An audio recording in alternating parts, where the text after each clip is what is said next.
Hey, what's up everybody? Hello everybody. Welcome to another weekly Wednesday live stream with the MSI Insiders. I'm Peter, you know Eric. Yeah. We're back.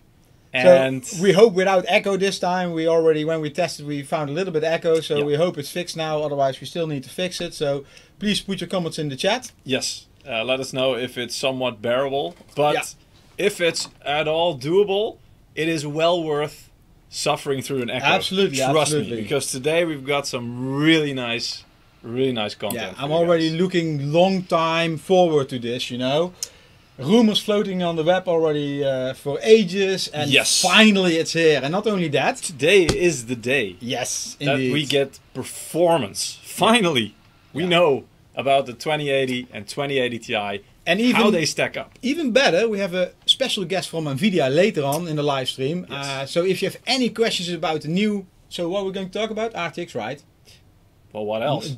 What else is there to talk about? I still say sometimes GTX. Yeah, it's hardwired into our brains. Yeah. It's so many years. So long they've been doing that. Anyway, so we have a special guest later from NVIDIA. So if you have any questions, you know, put them in the chat. We will be monitoring the chat. That's my job today. And yeah, I think we just need something I'm really looking forward to as well is I get to tear down or take apart one of our gaming exterior cards for you guys live on the stream. So it might be that something, you know, doesn't go according to plan. So it might stick be around. Stick around. But yeah, we're gonna actually do a breakdown of one of the cards for you guys live on stream as well. So maybe first a recap about. Let's start off. See about our lineup. So this is the lineup for 2080, and I think for 2080 Ti, it's not much different, right? It's actually 100% the same, if I'm correct. Yeah. So starting with 2080 and 2080 Ti, our lineup consists out of, you know, from left to right. Let's start Aero. You guys know Aero. Of course, everybody knows the 20 series cards do use a bit more power. So this design is more suited for what we say data centers and, you know, general usage for AI, especially with the chip as well. It's really good for it. But for general PC usage, yeah, it's not really the best cooling design, I would say. So if you're looking for an entry-level card, basically our most entry-level card in 2080 and 2080 Ti is the Ventus, which is already a two-fan design. It's a really great design, relatively neutral, will fit in any build. It's also one of the smallest, as you can see, in size. Still really beefy heatsink, of course. No LEDs, just a nice backplate, so a nice clean look. And a really great card overall. We've showed you in a couple of streams ago. I had a sample in my hand and I actually compared them to all the other cards as well. Of course, the king of our current generation will be and is the Gaming X Trio. So that's the card we will be actually testing for you today, benchmarking live, and also taking one apart for you guys to see what is inside, what makes this beast tick. Of course, 3 fans. New Torx fans, everything, we'll show you later. Then we've got its somewhat smaller brother, the Duke. Also 3 fans. Still great fans, great performance. A little bit less decked out. And we've also got the Seahawk, of course. So the Seahawk is the water cooled with a closed loop system. So it's an all-in-one closed loop system, which means that basically it's the easiest way. If you want water cooling, this is the easiest way to do it. You don't have to build your whole custom water loop in your PC, fill up the reservoirs and everything like that. This one is just, you install the graphics card, there are pipes connected with a little radiator and a fan. Basically it just takes one slot of a normal fan anyway in your case, so you bolt it into your case where normally there's a 120mm fan, and you connect it all and you've got a water cooled card. So how cool is that? Literally. I have a few questions on the stream. Already? Somebody's surprised that one fan is enough for 2080, like with Aero and Seahawk. That's an excellent point. And that's why I mentioned that Aero actually is, I wouldn't say it's not the best choice for if you want your home PC and you want especially a somewhat silent performance or experience. So this fan, indeed, it's a single fan, so it will have to work really hard to keep everything cool. So it's more that the Aero needs to fit into a certain size slot for data center, for example. So that's really more where the Aero is going to be positioned this generation. So for you guys, the next best choice would be Ventus, definitely. Yeah. Any other questions? No, so far not. I'm still You're still catching up. I'm still trying to catch up. You know, we have a new chat app which can combine all channels for streaming to. Keyword there, can combine. So it doesn't always work 100%. So I'm trying and testing a lot during this live stream. Yeah. Anyway, maybe let's check if Lars is there, right? Yeah, we can. We've got our little in-ear systems here that we can actually hear him. Take yours. You take mine. Which one? Tangled up a bit here. Hello guys. A second. Okay. Let's Hey, Lars. Hello. Good to see you. Hello. There you are. Hey. Also put you in the live stream. Okay, so I'll come and sit a little bit closer to you if you don't mind. Well, I don't mind. I don't mind. Good. So Lars, I think you're already working long time in NVIDIA, right? Because we know each other like, I don't know, when you still had long hair. I had long hair when I was a little bit younger. I mean, getting older, you want to be more serious. Yeah. So I'm with more than 10 years with NVIDIA now, and graphics industry is more than 20, I guess. Yeah. You also worked for Tom's Hardware, right? Long time ago. Yeah. I founded Viva Station, worked for Tom's Hardware, worked for AMD for 2 years, and then switched over to NVIDIA. Yeah, okay. So, and can you explain me a little bit what your role is in NVIDIA currently? Yeah, I'm a technical product manager in Europe for GeForce. So I'm pretty much everything technology related that comes to consumer GeForce cards, and specialized for the German region as well as a German guy, German speaker. So pretty much I'm a little bit the go for everything that is techy in Europe. Okay, cool. So if we have any technical questions, no problem. I hope so. We will find out. No, I mean, there's always very smart people out there who are buying our products. So that's the fun part of it. Yeah. Okay, so I think you know when you introduced RTX in Gamescom, it was already the RTX. You know, the ray tracing was already from before, right? Yes. We started at GDC in March. Pretty much in March, Microsoft announced DXR. That is pretty much a new DirectX that is being extended with ray tracing. And at GDC, then we took one of our huge deep learning workstations, a so-called DGX station. That's a $60,000 PC running 4 Volters V100s. And they were able to run force a ray tracing mode that was designed by ILM and Disney together with Epic Games and us to showcase real-time ray tracing.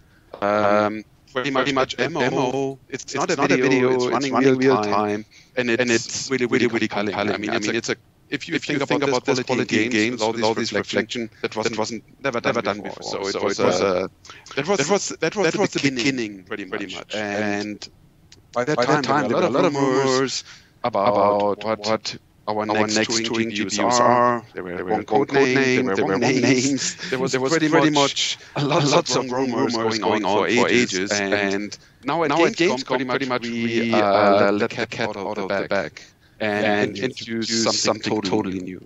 Yeah.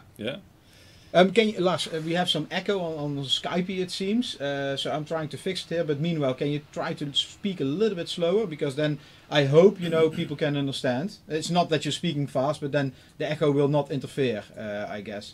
Okay. So let me see. So the Turing. That's what everything is about. This is a monster, right?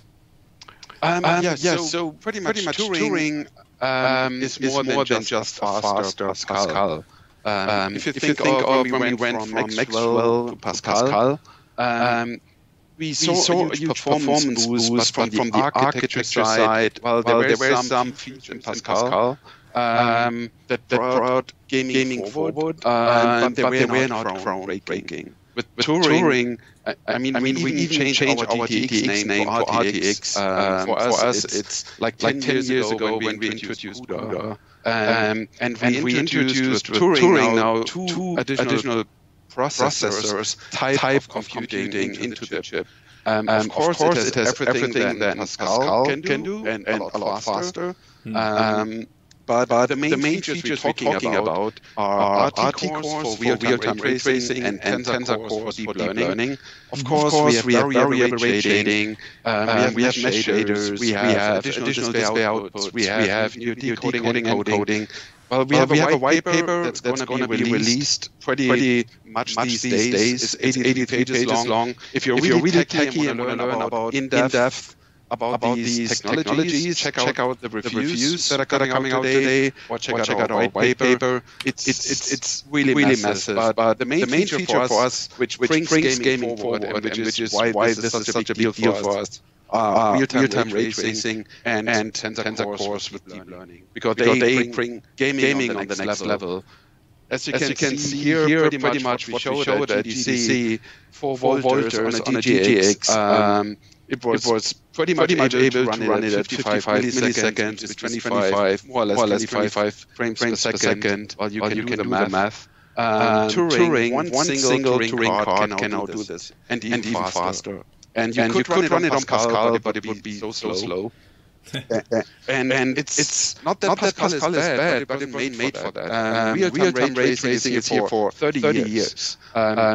We call it the Holy Grail, and it's computer scientists, graphic artists, game designers, they all know how to do ray tracing. All blockbuster movies you see today use ray tracing. Yeah. An Iron Man is not an Iron Man, he comes out of a computer. And he looks so awesome because he's using ray tracing, and that's the nature of ray tracing. It looks perfect, it looks real, and to use it is a natural thing. Problem is very demanding, and we found a way, working 10 years on this, to implement a hardware acceleration for ray tracing. And this is what the RT cores are. This is why it is so big. It's not that ray tracing. It's new that you can hardware accelerate it, and that's a big part. And it's using Microsoft DXR, so there's a standard out there that you can just use and go ahead. Yeah. So ray tracing, in the beginning it was more like all those digital movies you see that are, rendered CGI effects, and that would take days or even months at the beginning to render scenes, and now we've gone from that to essentially having the same effect in real time. It will be able to render the same. Well, I won't say the same quality, but getting close to there. That is a big difference. Yeah. I mean, the part is the trick is gaming is that's a big difference to computer technology to movies. With DXR, you don't ray trace the whole scene. No. The whole image, meaning you merge the best things out of two worlds, and that is rasterization and ray tracing. But instead of using cube maps, which are pretty much fake and pre-compiled, you're using ray tracing for reflection. That's what we showed in Battlefield 5. You can use ray tracing for shadows, soft shadows. I'm really happy that you picked Battlefield 5. It's my favorite game, and I'm really a sucker for graphics. I love high detailed graphics, so this is going to look awesome. Yeah. I still need to wait until Microsoft releases their DirectX version, right? Yes, of course. Well, you need to wait for two things. One is Microsoft needs to release RS5. This is when DXR comes to the market in Windows 10. If you enable developer options, you already get it today, but that's not for everyone out there. And you need to have the game, for sure. Check. I mean, DICE started. Honestly, they got Turing cards early August. Before they started playing a little bit with TitanVs to simulate it. But within a very short time, they were able to implement ray tracing in the game.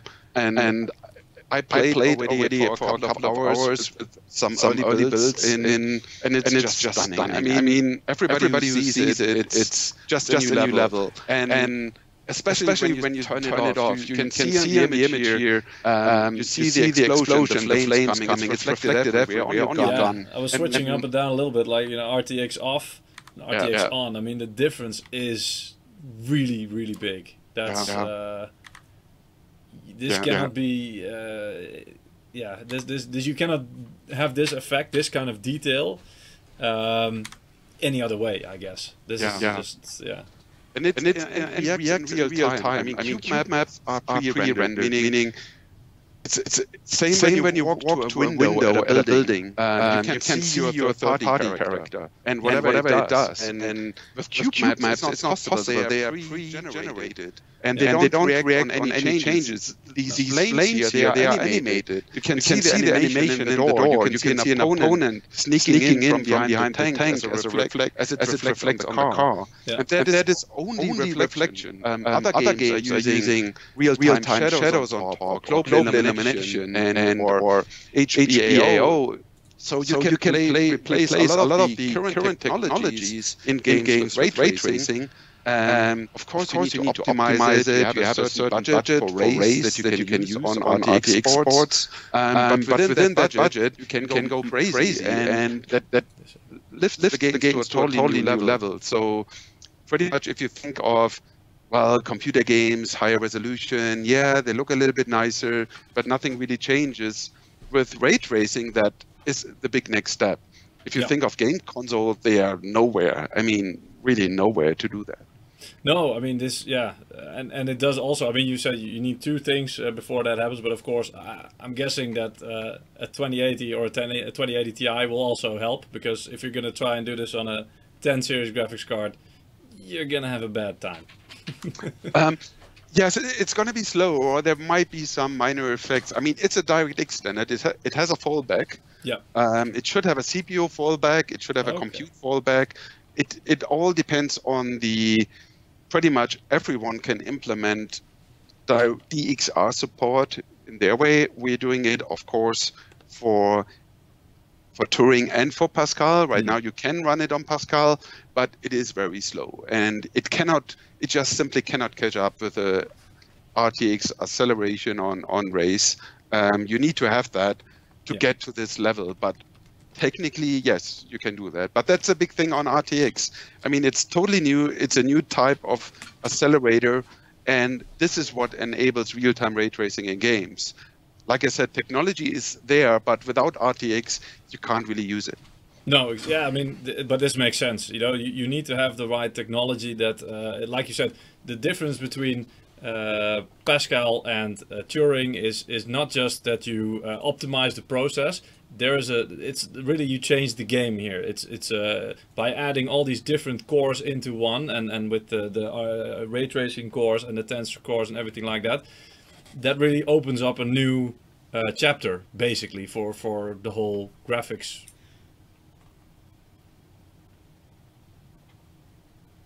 Yes, now I can't hear you anymore. Oh. Uh-oh. That's okay. I can hear Eric, but... You can hear Eric? Oh, well, that's good. Can you hear? Yeah, well, I tried, you know, I'm playing around with the echo, and on very distracting. Yeah, sorry, but I mean, I see on YouTube they are now telling me it's fixed. So, and you can hear me? Yes, now. Okay, great. Then it's good. So you can still hear us. Now we're good. So basically, yeah, what I just said is this doesn't just increase the existing process like Maxwell to Pascal. But like you said, this really changes the game, so it really adds another dimension. So it's really the next level, in gaming. And if you want to have that kind of level of detail, of realism, of next level graphics, you really need the hardware and the architecture to go with that, to fully support that. Yeah, I mean, honestly, we could have made it easy and just increase rasterization perf and call it a day. Yes. But that's not what we do. I mean, you all know the market, you know the competition, you know the market shares and stuff. So we could have made it easy for ourselves and have a nice day. But that's not who we are. And we're challenging ourselves. Our boss is challenging everyone to same improve. Here. Yeah, which is a good thing. I mean, we have a vision, and the vision is going into realistic rendering, meaning real life rendering. That's what everybody's aiming for, right? For games, to make the games looking more realistic, to make games more awesome, pretty much. And this is an awesome tech, and we want to make it awesome. And what else can I say? RTX well, that is one way to improve gaming quality. Yeah. And the games will be coming soon. We announced 11 games with ray tracing. Battlefield 5 is a big one. Metro is a big one. Shadow of the Tomb Raider will be using it for shadows, which are not as obvious as reflections in Battlefield. Yeah. But they are a big thing. I mean, normally you have one light source that can cast hard shadows. Now you can have as many light sources you want to do that. So it works really well. But that's not all. I mean, the third part are the tensor cores. And that is using deep learning. And that is something that might sound a little bit confusing to many people. We've been using it pretty much for our workstation products for a couple of of years now. We're talking a lot of it when it comes to Tesla, to Quattro. Self-driving cars are using all the tech on self-driving cars. They are using deep learning, and pretty much deep learning is, think about it, of coding capabilities without having to code. I have a question about deep learning. Can it help me to aim better? Can it help you to aim better? In Battlefield, I mean, if I miss my shots, can it help me? I think you still have to get good, Eric. Oh, okay. Exactly. I mean, it could, if you would train it to play Battlefield, it could, as a sparring partner, pretty much could beat you anytime if it wants to, if it is trained well. Yeah. I mean, deep learning is pretty much learning by doing. It's like when you look at an animal, let's say a rabbit. How do you know it's a rabbit? Well, you know, it's a small thing. It has 4 legs. It has 2 ears. It has fur. And you have learned over the years how a rabbit looks like, right? Yeah. Your brain knows what a rabbit is. Yeah. And this is how you train a deep learning network. You show it an example. You let it analyze it. Then you tell it what it is. Yeah. And you let it learn the differences. Yeah. Then you do that. It's also the same thing. How do you become an expert in a field? By doing something so many times that there's pretty much nothing more left to learn, or you know more than everybody else. Exactly, but a computer can do this at a supercomputer speed. Think of the top left example. You have a black and white image. You have a color image or photo, and you feed the network with a black and white image and a color photo. And you do this with 1 million of photos, both each color and black and white. Yeah. And you let it analyze the differences. When you have done that, you take the black and white image and tell it, from what you've learned, colorize this image. Yeah. And then you compare it to the correct result. And if it was wrong, you tell it where it was wrong. Yeah. And then say, do again, do again, do again. And think of, we have a Saturn V supercomputer, or Amazon is using supercomputers, Facebook is using supercomputers. And by doing that on a supercomputer, you have with billions of images. And you do that for days. You can imagine what kind of data you're using. And the longer you train the network, the better it gets. And at one point, it is perfect of making a black and white photo colorful. Even if it doesn't know how it should or would look like, it's just generating it. And then you can take this trained network from the supercomputer into a client. Think of this like a 20 megabyte, 100 megabyte big network that was trained. You put it to a client, and there you can execute it. Yeah. This is how it works with self-driving cars. You train it with camera footage. And it gets better exactly. and better. Yeah. And if it is trained, you put it into the car, you download it to the car, and in the car you have a computer that can run this trained network. And to run this network, ideally, you need tensor cores. So for automotive, you have tensor cores. In the cars, they will use some Turing GPUs, they will use some other GPUs with tensor cores. And now we put the tensor cores into GeForce. And here we're doing the same thing. It is based, we call it DLSS. It is based on ImageNet. Right. All of these examples you can see here are based on ImageNet. That comes not from NVIDIA, that comes from scientists who developed it. And of course, what could we use it for? Well, we have one big problem in computer games, and that is aliasing. So we use anti-aliasing to improve the image quality. We have FXAA, TXAA, MSAA, all have versions.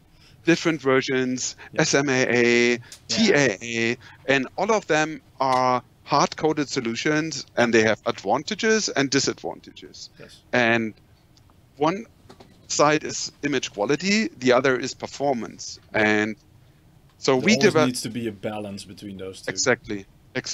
And especially in 4K, this is where we're aiming with DLSS for. At 4K, you're already struggling to hit your 60 FPS. Yes. And if you add AA, and this is in this example Infiltrator, which is 3 years old, running the Unreal Engine, if you add AA, which TAA is the fastest solution in the Unreal Engine, giving you a good quality, you get down to 40 FPS running Infiltrator on a 1080 Ti. Right. If you do the same on a 2080 Ti, of course, you're faster. You're getting up to 60 FPS. Yes. But there's a smarter way to do this. So with DLSS, what we do is we run the game without any AA. We even use fewer input samples, meaning lower resolutions of that particular frame. And then we use a trained network that was trained to optimize the image quality. It was trained to bring a frame up to this or up to 64 times super sample quality. Yeah. And this can be done really, really fast. It's running on the Tensor cores, and you get the performance benefit by running the game without AA. And you use your deep learning network to optimize the frame. So you get a perfectly A8 frame in 4K, but you're running at 80 FIPS. And you don't really get the performance hit. Exactly. Yeah. You have a huge performance benefit and a great quality. Maybe a stupid question. I also see on the chat. Should you be connected to the internet? Because you're talking about this network, and it's so how does this transfer of knowledge? Does every GPU learn by itself, or is it being transferred by data centers or by driver updates, or how does this work? How does the system in total, the network, learn, and how does it spread the knowledge? Yeah, so your system is not doing anything to train the network. Okay. You just execute a trained network. Right. So you don't need to be connected. You don't even have to use GFE if you don't want to. So what's happening is whenever we have a driver update, we will include the latest trained network. Okay. What can happen if you have GFE installed, you will get in-between updates of your AI network. So let's say there's a new game being released with DLSS support.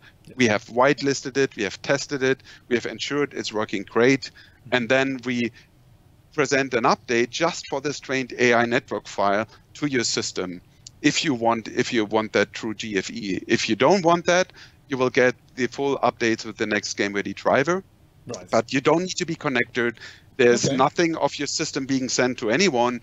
So all your system is doing is executing a trained network. Yeah. So pretty much plug and play. You install a new driver, you have the support. And another maybe question that ties into that. So once this is finalized and you get the game-ready driver, for example, near the launch, you've obviously done a lot of testing to make sure it works well. But in the months following that, will it still be more optimized? The longer the game is out, for example, will it even improve? Or because you have more data sets? Yeah, or is it going to be staying at one point and that's it? No, the beauty of deep learning is the more you train it, the better it gets. And the more input you feed it, the better it gets. Yeah. So for the example here with Infiltrator, this was trained on 6 different games, and not only Infiltrator or the Unreal Engine. So it's a variation of games. And of course, DLSS is not perfect.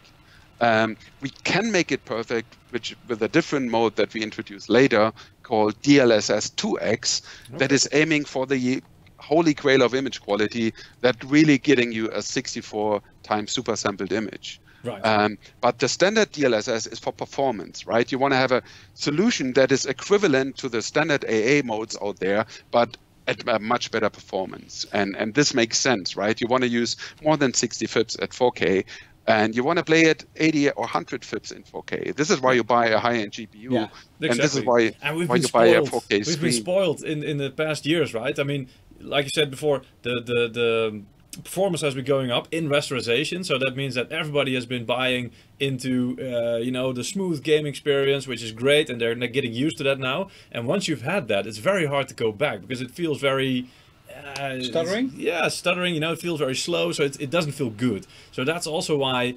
I mean, I can kind of understand why people say, oh, when it came out and they said the ray tracing, and they saw a system running Shadow of the Tomb Raider, I think, at the event at Gamescom, and it was full HD and it wasn't that high FPS. Yeah. What you need to remember there is that this is a first step in a new direction, so it will, it will only improve from here. It can also only improve from here, especially with the deep learning, like you just explained as well.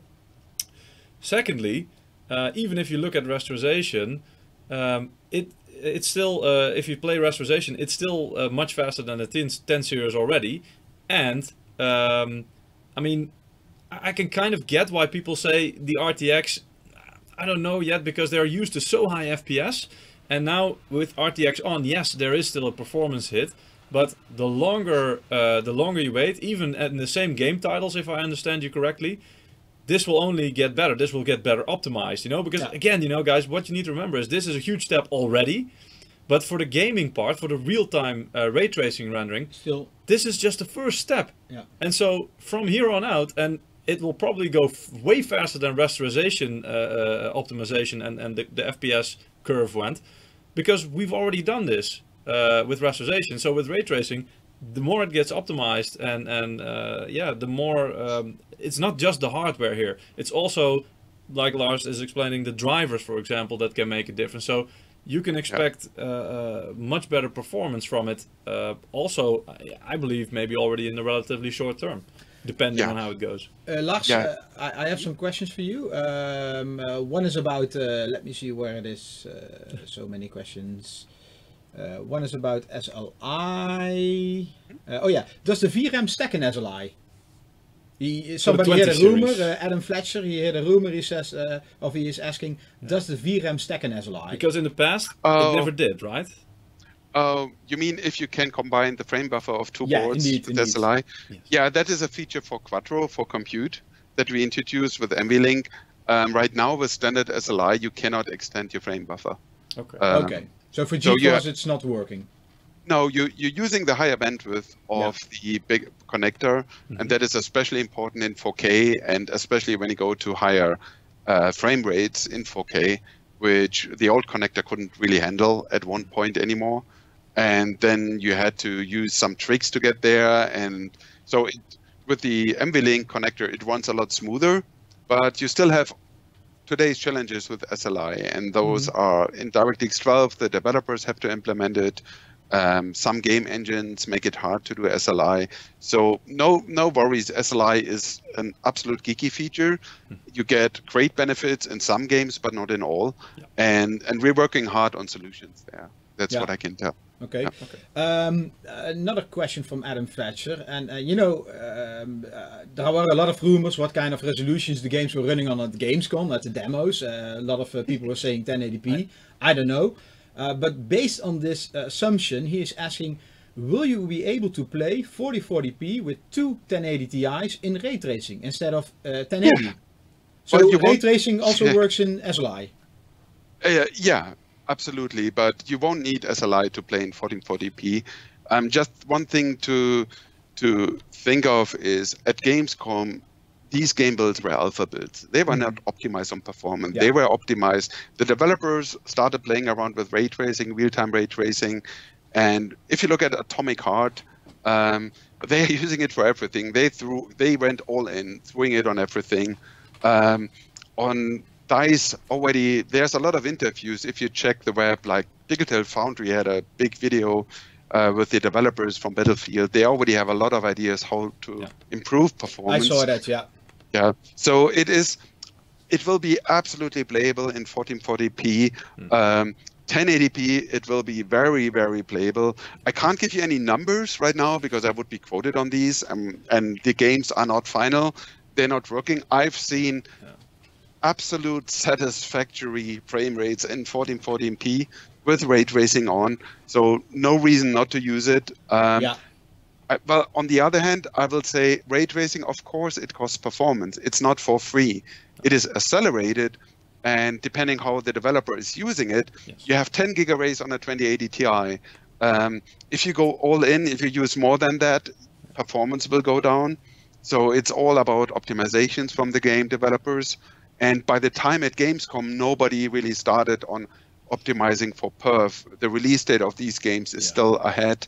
So don't get distracted by the performance you saw there. I mean, this is and this is not unique to ray tracing, right? I mean, everybody knows the joke or the thing that people say, but can it run Crysis? Well, the reason people were using Crysis as an extreme example is because that game had so many polygons that it was ridiculous, so that it didn't really matter how much hardware power you threw against it, it was going to have a hard time. And you could call that bad optimization because now it runs easy.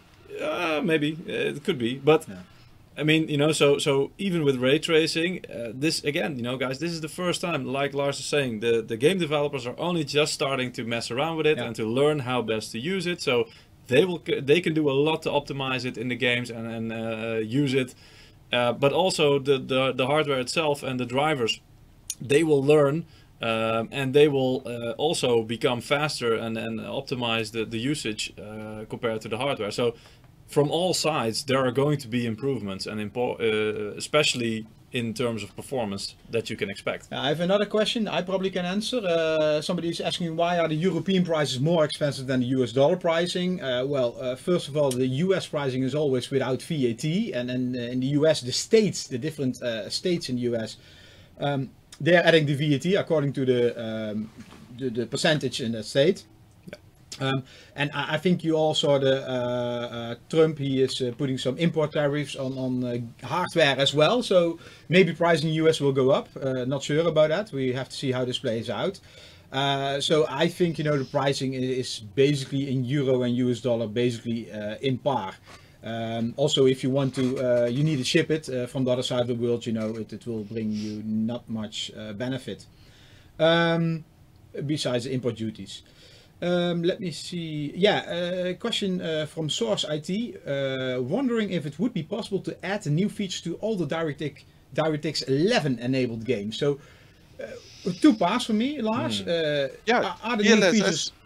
DLSS is not related to DirectX 11 or 12. So DLSS to implement for the developer is pretty easy. Pretty much they need to support the API, put it into the menu to be chosen. So it's not forced on anyone. So it's another AA option in your game to pick pretty much. If you want it, if you don't want it, you don't have to use it. But if you want to get that kick in perf and you're happy with the image quality, which most people are, from all the stuff we've shown so far, and then you're ready to go. And we do all the work. We take the game, we work with the developer, we train the network, and when it's ready and tested, we just put it out there. So we have 25 games announced with DLSS support already, and it's a wide variation of DirectX 11 or 12. With DXR, of course, game developers need to use the latest DirectX because that's part of it. That goes in the question from GD Tech here in terms of maximizing ray tracing performance. How much of that performance relies on software game optimization by developers? I think a huge part of it, because they are pretty much deciding what they are using ray tracing for, how many ways they are shooting, what the resolution of the reflections is that you see. So your reflections can have a different resolution. If you want to, you can use a different type of denoiser. So denoisers are pretty much used that they don't ray trace to the end, but only half of it, and use an algorithm to complete the image. That is used by all the movie studios and so on. There's very fancy denoisers. You can use a deep learning denoiser. You can use a compute denoiser. So pretty much all of that is up to the developer. So pretty much every developer shoots for a certain resolution and frame rate. So like for console, they shoot pretty much for 30 FPS all the time. Right. And then they scale up the image just to hit that more or less. In PC, it's a little bit different. You want to get your 60 FPS. Yes. We all know 60 FPS in 4K, that's okay. Now with RTX, it's possible, even rasterization. But before that, it wasn't possible. So many developers were shooting for 60 FPS, 1080p, 40 FPS, 1440p, and if you have a better GPU, even better, right? They don't throttle it in any way. But every game developer has its own way and religion on how to optimize. And of course, we're helping. I mean, we're giving recommendations. We will raise the flag if one game developer goes so crazy that a 1080p is barely playable because he's shooting so many rays. Then, but in the end, it's their decision, right? If they want to make the next crisis for ray tracing, so, hey, they're free to do so. Would it be possible in the future? I mean, I don't know how the Battlefield 5 ray tracing option looks like. We all saw the jokes online like RTX on RTX off. Will it be imaginable that there are some options like, do you want medium ray tracing, heavy ray tracing, the quality of the ray tracing? Or does that depend on what the developer puts in? Yeah, that depends on the developer. I mean, you have a difference in ray tracing capabilities from 2070, 2080, 2080 Ti. That's a giga-rays number that we're giving. This number relies on there's an open source ray tracing app that is doing a couple of tests, and then it's giving you pretty much the number of rays that it can shoot per second. And this is how we get to the 10 giga-rays, 8 and 6 numbers. They are a little bit rounded, obviously, but of course you will have options. How they look like, that fully depends on the developer. I mean, we are providing the tech and developers are using it. And it's a DirectX standard. They are going crazy with it. Of course, if we have great examples, we will showcase them to you. All our YouTube channel on GeForce RTX is showing tons of ray tracing videos that are coming, developer interviews. Of course, it's a little bit ahead of time, right? The games are not released yet. It's not that you buy the card today and have it, but it's around the corner, and we provided now for the reviews already a lot of content. We showed the Star Wars demo, and editors were able to run this in 4K with DLSS on top on a 2080 Ti, which is really stunning. And so it is around the corner. It is coming early October. It's where we're waiting for Microsoft to release the Windows update, if that hopefully is in time, and then you're good to go. And I can promise you, if you see it, especially in Battlefield or another game that's using reflection or global illumination with it, it's mind-blowing, because the stills can't show it to you. You have to, when you see that, just an example, I was playing the Rotterdam map in Battlefield at our Editors Day, and we had a multiplayer build, and it was meant to showcase it, but there were no opponents, so I was on my own. And there were no vehicles to use. I was pretty much running around at 40 shoots in my clips, and that was it. And I was playing it for an hour, but it never got boring, because you look at crazy stuff that you wouldn't think you look at, and sometimes that's always how I die. Yeah. So you're that random person just looking at buildings and stuff. Some people are saying, "Oh, isn't that cheating?" And an advantage if you see the opponent in a mirror. Yes, you could see it that way, but you get also a lot of frags by just people wandering around and being amazed by ray tracing and not paying attention. So there's the flip side. But I mean, for competitive gaming, that maybe is a relevant question. But it was the same with draw distance or shadow. So it's just another thing that they need to find a balance. If you're talking about competitive gaming, like, okay, how can we make sure everybody sees the same thing, regardless of which graphics option they have on? I have a question. Simple gaming, I think obvious question. Anything new about GTX 2060 and 2050? Yeah, but he's saying GTX 2050 and 2060. So he's already making an assumption. Yeah. Well, I think, this is too early to answer. That's something maybe for the future. A technical question from Papierversnipperaar. Does Turing do async compute on hardware level like AMD? Yes, it definitely has. We have a lot of improvements on async compute in DirectX 12 in Turing. If you're interested, read the white paper. Do you know when it will be released? Honestly, it should be released. If it isn't already, it should be released today or tomorrow. Okay. 80 pages, technical stuff.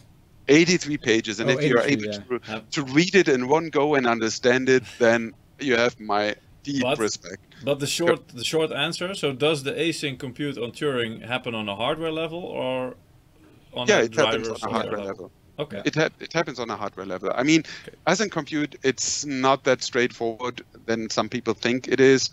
Hardware, software, drivers here and there. Yeah. There's different ways of how to implement stuff, and yeah, let's not get into that.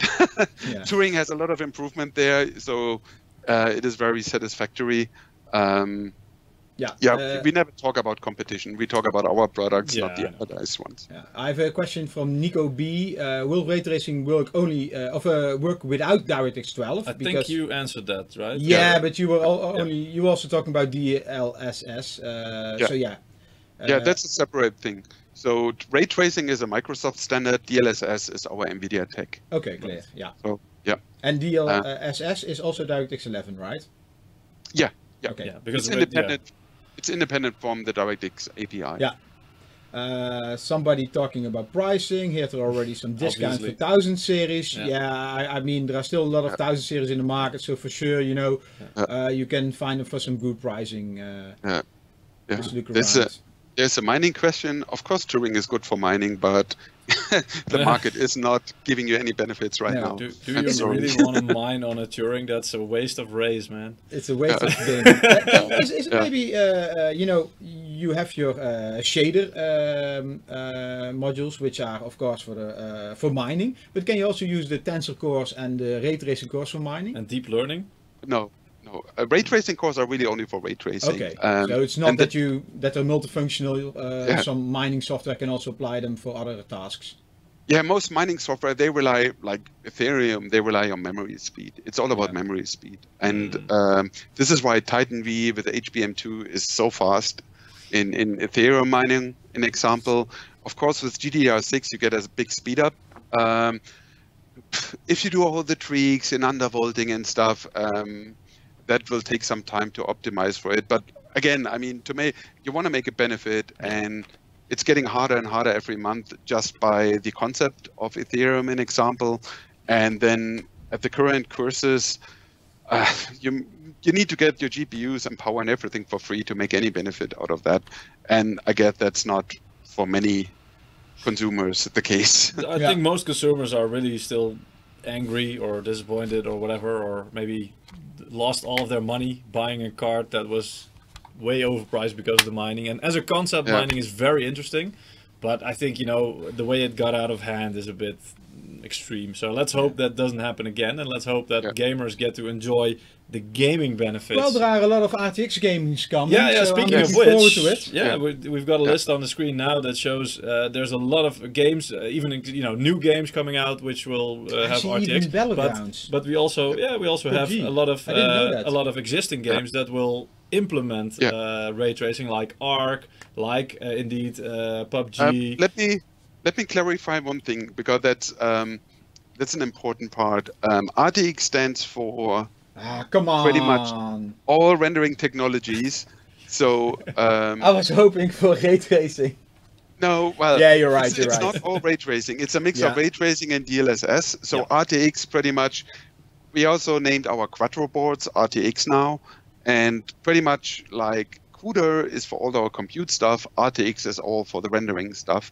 So this is a mix of ray tracing and DLSS, but we already have 11 ray tracing games and 25 DLSS games announced, and the list is still growing. And I mean, this is coming. I mean, here you have Assetto Corsa, Competizione, Atomic Heart, Battlefield, Control. Every time I see this list, it's longer. Yeah, it is, and it's growing. And to be fair, I mean, people saying, NVIDIA is saying it's coming, lada. We never had such a list before. If you think of Pascal, we had VXGI, and it was a great technology, and we showed you a great demo of it, and we explained in depth how you could simulate global illumination with it. And we got a few titles using it, and it's not saying we did a crappy job. Well, people might say we did a crappy job, but the technology was complicated and hard to implement. Developers decided against it, and it's always a developer decision. Here, we've never been in the position with like telling you 30 games that are just around the corner already supporting this stuff. Yeah. At Gamescom, we showed 8 games. At the keynote, only 3, because we didn't have enough time to show all of them. Even at the following Editors Day, where we briefed everyone more deeply on the technologies, lots of interviews, questions, we couldn't show all of them. It's just too many already. And I think the proof of what you're saying, that actually this, you know, especially DLSS, but probably also some ray tracing features are easier compared to last generation examples that you mentioned. I mean, that is why so many game developers already announced that, hey, we're going to be using this and we're going to be implementing this. If it was hard, there would be far fewer. So Okay, Lars. And it's compelling. Ray tracing, when you see it, you will be blown away. I promise you that. I was like the Battlefield demo. I have one last question for you, because I want to play with our cards. Yes. One question about the Founder Edition. What what was the reason to push for a better cooling and VRM design on the Founder Edition over the past generations? Well, a question from GD Tech Gear. Yeah, I mean, the answer, to be honest, is we have in North America, we're working with some system builders. Falcon Northwest, an example, that do custom cases, and we always did a blower design. And some of the system builders rely on a blower design. They are like OEMs. Yes. Pretty much they buy from NVIDIA, they want to buy from NVIDIA, and they need a blower design because pretty much they use a small case or a bad ventilated case. And one of the advantages of a blower is pretty much you get all the heat through the card out of the system. Yes. And you don't need to worry about where to go with this heat. Yeah. The big disadvantage of that is you're very limited on what you can cool. Yeah. Pretty much a blower, like you said in the beginning, with your basic GPU design, it's a blower design. It does its job, but it has limits, meaning you can't re-rent with the Founders to 25 watts TDP. Getting beyond that, it's really hard. I think simply put, it can displace less air. I mean, it's simple. Exactly. It's one fan versus 2 fans. So it's that simple, actually. Yeah, and it's loud, and you need a lot of RPM to get the heat out. Yes. So pretty much we are following what our partners are doing, like you guys, like MSI is doing, using radial fans that are allowing you much higher TDPs. Right. And for the system builders, partners who rely on a blower design, they can now happily go to our partners like MSI to get a blower design from there. So so we learned from you guys and how to do it better, and we did it. And of course, we always try to make a beautiful Founders Edition, but of course, you always do something on top. I mean, your Gaming X Trio, that is another level, and yeah, it's perfect. I mean, that's what the whole market is for. I mean, absolutely, it's just amazing. And water cooled, etc. Yeah. Oh yes. Oh yeah. So last, I think I see that still the questions are coming in. Last question. Yeah, last question. Maybe we need to book you for another day or something. Yeah, no problem. One question: does anyone know if Anthem will support RTX? And maybe this is interesting because Anthem is also running on what is it, the engine called from DICE? I don't know the answer to that, to be fair. But yeah, so if the engine is optimized, it should be easy, or no, it should be easier that other titles are also implementing this, right? Yes, absolutely. I mean, we don't have the announcements yet on the game engines, but of course, you see like Atomic Heart based on the Unreal Engine, and it's working. There are other titles on the Unreal Engine working. So of course, it is a Microsoft DirectX standard, so it's going to be used widely. Engines will implement it, and you have more tools to use it, and there will be pretty interesting stuff coming out. I promise. Yeah. I'm only waiting for Battlefield 5. I know, you're a Battlefield addict. Yeah, indeed. Hey, enormous thanks for your time, and maybe in the near future we have a lot of more cars to launch, and I believe also somewhere in October 2070 will come. Not 100% sure yet when, indeed, but I think, and maybe in the future I will probably try to do a more technical deep dive into some of the products with some overclocking as well, because I'm very curious to see how well these cards will do some overclocking. I hear there's some really nice features that even NVIDIA itself now is supporting. So with MSI Afterburner. With MSI Afterburner, so like an automatic overclocking feature. I won't go into too much detail, but it sounds really interesting, and it makes it probably really easy to get the maximum performance out of your card. So that's what you want. So that will be really interesting to go into as well. Okay, so thanks, lads. What we are going to do, thank you, bye-bye. What we are going to do right now is we are going to, well, Peter, you know, he's going to try to disassemble. What do you mean try? Try. Well, you know, I'm really good at disassembling in my things. opinion, disassembling is one thing, but putting it back together working, that's another thing, right? But why is that a requirement? Yeah. So this is our, actually we have two, right? Where's the other card? Here it is. Okay. Yeah, so you already saw the lineup, so Peter, maybe show the lineup again. Let's see if we can go back to that. Let me see. Capture. Above that one. Capture. Yes. Yeah. Click. Yeah. So this is our lineup of VGA cards, and we already talked about it. Like what Lars said, we have the Arrow, which is a single exhaust fan. Oh yeah, I can. You can probably take that out now. Yeah. I'm not sure if we're still talking to Lars somewhere, but yeah, no. So we have the Arrow, which is an exhaust fan. Then we have Ventus, which is a dual fan design, and then at the top we have Seahawk, and I leave it to Seahawk, right? Because a few live streams ago I said something too much. Just yeah, okay. Seahawk. Okay. More cards are coming, guys. Yeah. So and these are the two cards in the middle, Duke and our Gaming X Trio. Yeah, these are the two main cards. So I mean, again, you know, both are 3-fan cards. I don't know. Do you want to do a quick unboxing, or we are running a bit late? You do that one. I'll do this one. Okay. Let's do it at the same time. First.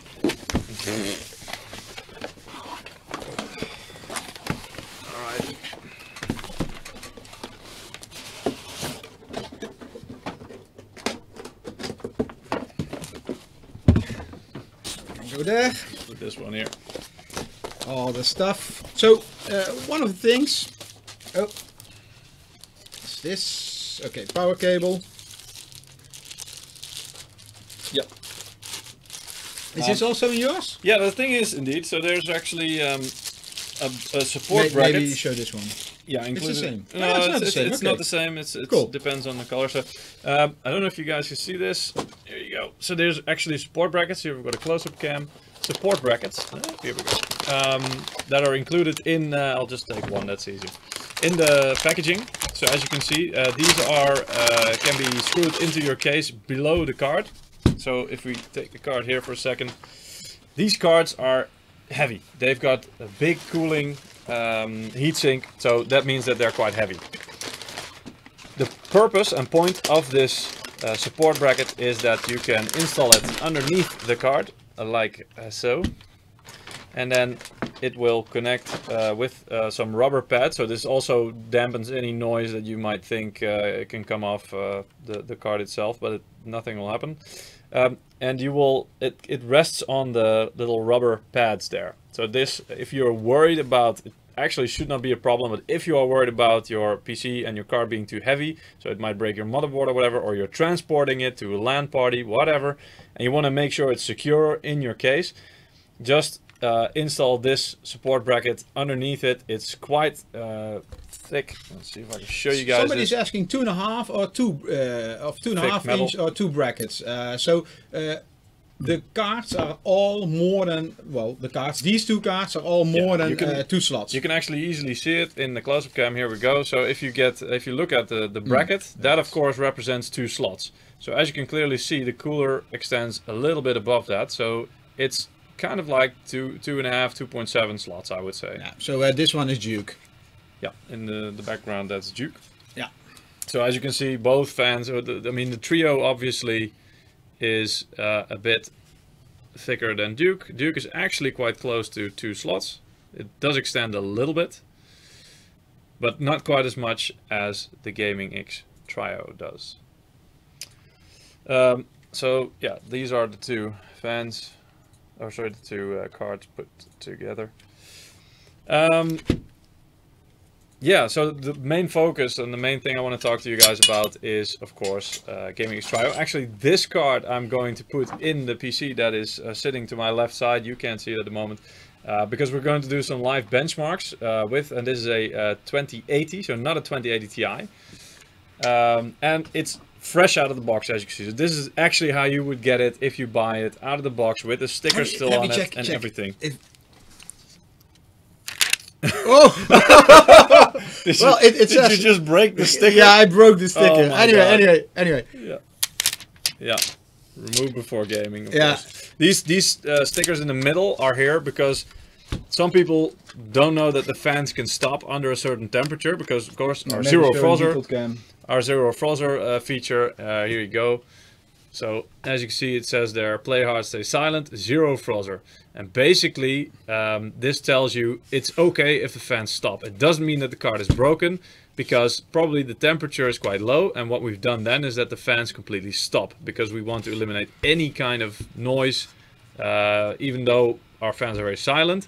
We want to eliminate any kind of noise, so we completely stop the fans below certain temperatures. And when it's needed, so that's kind of, you could also call it cooling on demand, only when it's needed, the fans will start spinning again.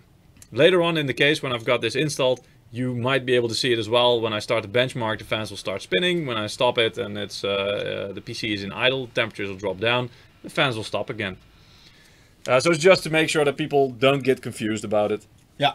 Also, an interesting feature, maybe you can show it on a close-up cam again, is of course you have a the SLI, the new NVLink or SLI connector. As you can see here, this when I turn it around to the backside. Yeah. So here you go. There it is. But as you can see, when I turn the card around, there's something blocking it basically. So that's where you can see this sticker here. We've actually made a part that you can remove 2 screws here. And that you can remove this part, and then actually you will have access to, oh look, a screwdriver just magically appeared. So let me see the sticker. Come on, it's not that we're going to do... A cool looking beast. It is, and it actually is cool as well. So removing the sticker, as you can see, and now there's 2 little screws there. So I'm just quickly, let's see if I can do this where you guys can see it. Quickly gonna remove them. Like this. Don't be gentle. It's a rental.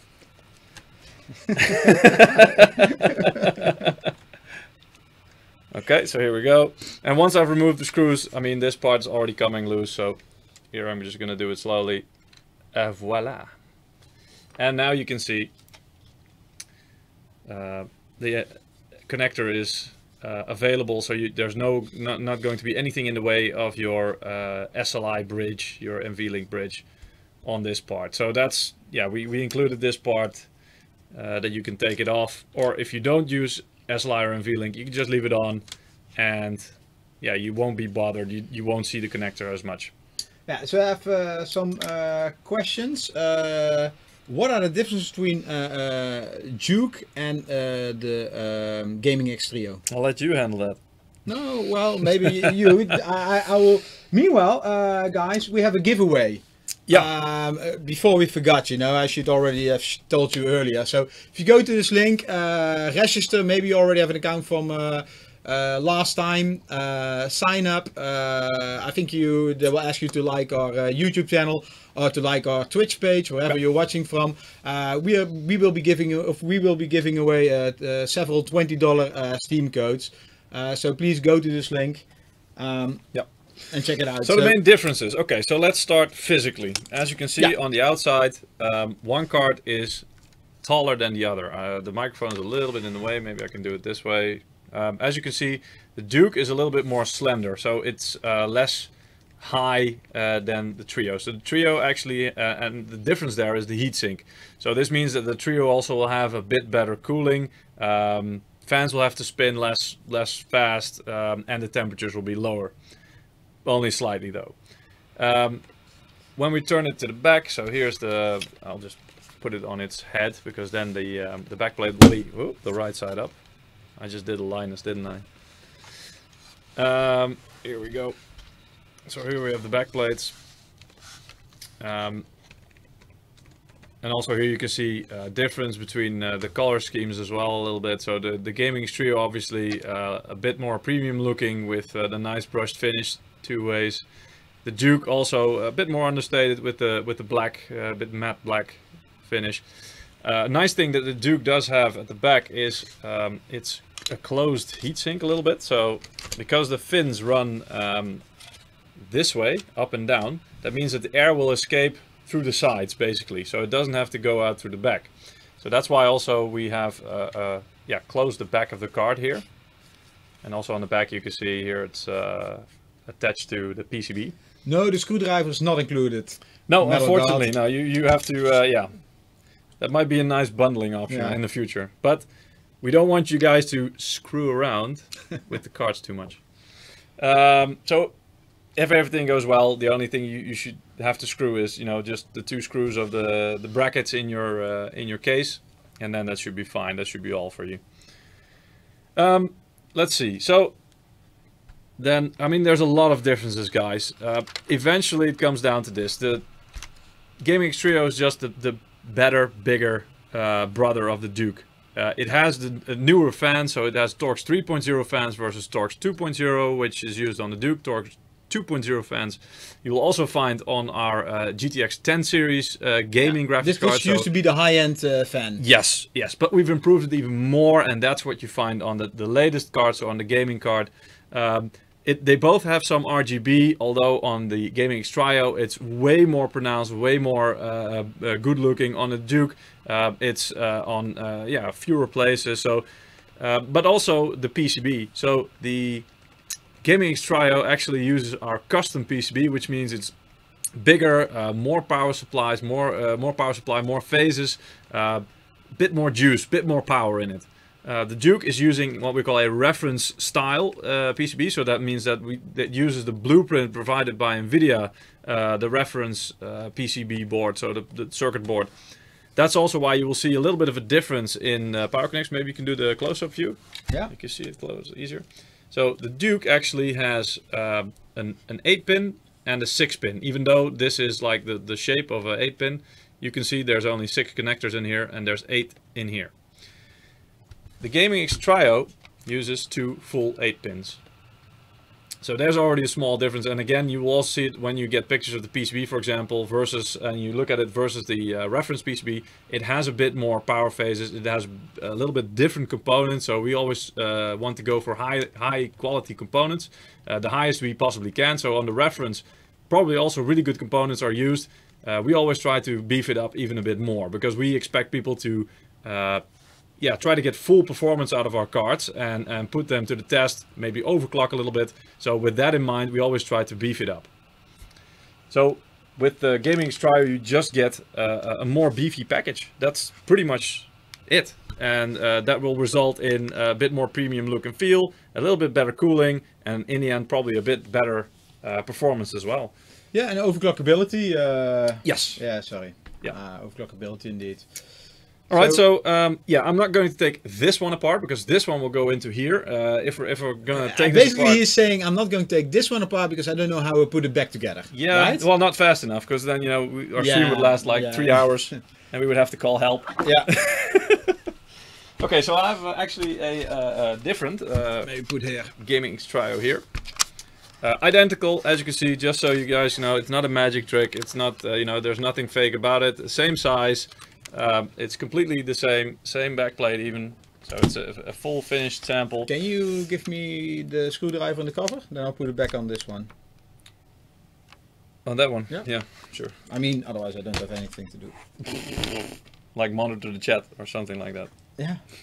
Nobody asking questions. How am I supposed to start the teardown without my screwdriver? You have another one? No? No? No? Yeah, I put more there. Yeah, no, but I need this one. Yeah. You can maybe use this one. Yeah, there thanks. You go. So some questions. Will there be still a Gaming X RTX card? Good question. Good question. We're not going to answer that one yet, actually. No. So then I believe they know the answer already. Yeah, but then again, we didn't say anything. Yeah, let's see and wait for that one. Yeah, so you'll have to just sit and wait for that one. If you're yeah, if you're waiting for that. For now, we've gone for, you know, because the cooling itself already suggests, and the fact that NVIDIA has changed the Founders Edition from a radial fan, a blower fan, to two axial fans, like we usually do, already tells you that there's quite a bit of hefty power consumption going on compared to last generation. So this generation, especially for 2080 Ti, we've gone for the beefier design, 3 fans, because again, you know, we have a reputation of really good cooling, really good performance, and we need to make sure that you guys still will, yeah, when you get our card, that you will still get that same experience. So we want to make sure that, yeah, it's as quiet as can be, but also very cool at the same time. Yeah. And the performance is stable, so it's not impacted by any kind of thermal issues. I have a question from Nico B. How many Do you more mind phases? if I'll just start? Yeah. How many phases does this one have? That's a good question. I think once I finish doing this one, I think it's 12 from the top of my head. It's 2080, guys. Remember, it's 2080. 2080 Ti actually has, I believe, our 2080 Ti Gaming X Trio has 17 phases. 17. This one, I think 12. But we will see when we get to the PCB. Simple Gaming is asking, with which software can you sync the RGB?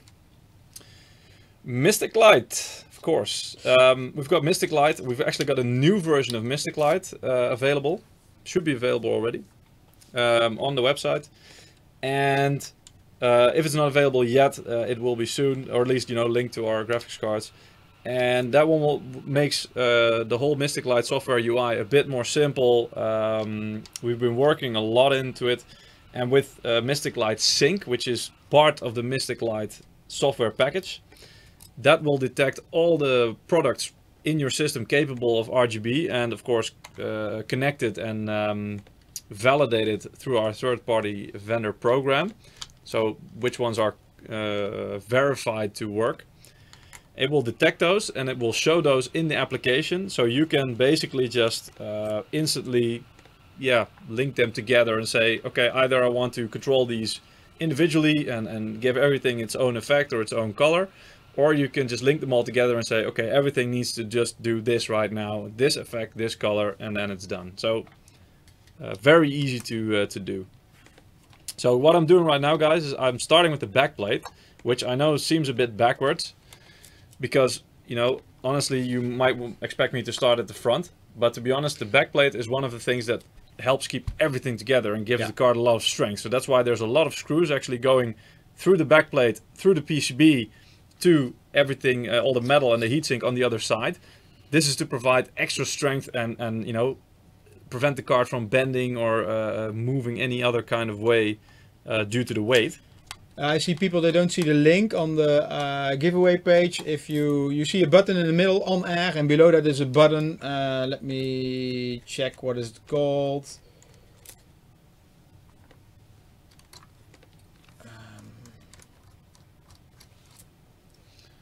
So just one more screw and then I'll be able to take off the backplate.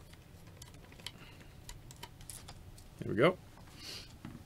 So do we want to go for a detailed cam for this? If you scroll a little bit, the button is called Participate in this week's giveaway. Yeah, it's basically on my blue chest. Yeah, true. On the landing page. Yeah. You'll see a red button that says Participate in this week's giveaway. Click that one and don't miss out on a $20 Steam code, guys. All right, so can we go to the detailed cam?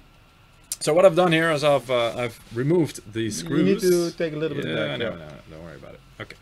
So I've removed the screws. Put it this way so you can actually see it. So all the screws, the little holes here, you might notice that here the screws are still connected. I actually don't have to take those out to remove the backplate. Those are meant to hold the cooler itself in place. So right now, don't break it. Just wriggle a bit. Ooh, there we go. So the reason I had to do a little bit of stickiness, so here's the back side of the PCB actually, this side, here we go. This is the rear, the rear end of the PCB. And what I want to highlight is because I took the backplate off and it was a little bit sticky. It was sticky because of, as you can see, these guys right here. So these are thermal pads. And what these do is these actually conduct heat from the back of the PCB. So where I'm holding my finger here in the background, there's the GPU. So that's the big plaque right here, the square one. The other ones are for the memory modules. So that's where most of the heat will be concentrated, also on the backplate, or sorry, on the backside of the PCB. So this actually will help transfer some of that heat from the back of the PCB, of the circuit board, to the backplate. Yeah. And so the backplate will actually start to function as a, heatsink, basically, a passive heatsink. So for the best effect, you will still need to have some airflow, obviously, because then, you know, it will take the heat from the metal of the backplate and guide it out, dissipate it, basically. But that means that the backplate actually helps to cool the graphics card a bit. It will not make like 5 degrees difference, but it will help. So also quite a nice new feature that we're using this generation. A lot of others don't have this, you know, backplate. A lot of people think backplate helps with cooling, but in most cases not, because there are no cooling pads between it. Yeah. And you know, it's more for stability, you know, and look, of course. Yeah, so it adds strength, as said, you know, because it's bolted into the graphics card from a lot of angles. So it'll make the card physically stronger. Yeah. But this one also, thanks to the thermal pads, will also help to cool, on the backside of the PCB a little bit. So, all right, I'll hand you the backplate. So as you can see, guys, again in full glory. Should I put a number on it and make pictures? No, it's all right.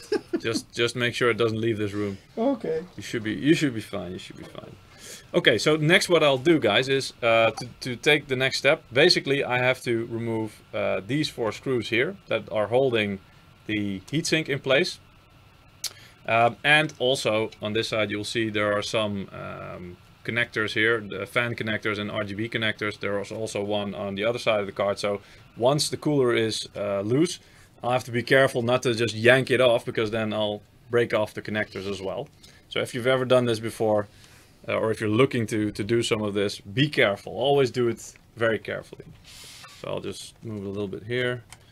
So these are just 4 screws with a spring. I see several people don't see the giveaway button. Please refresh the page. Maybe some caching. I think we updated earlier today, so it could be a caching issue. Yeah, could very well be indeed. Yeah. Okay, so we're nearly there. Let me check some questions. A lot of people are asking for lightning. Well, who knows? You know, we always make lightning for the fastest GPU on the market. So let's wait and see. So 4 screws undone.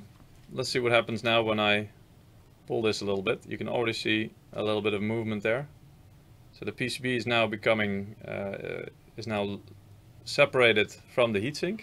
But as I said, you can see there's some connectors still. So let me just quickly remove those. Should I take some tissue to remove the paste? No, I think it's okay.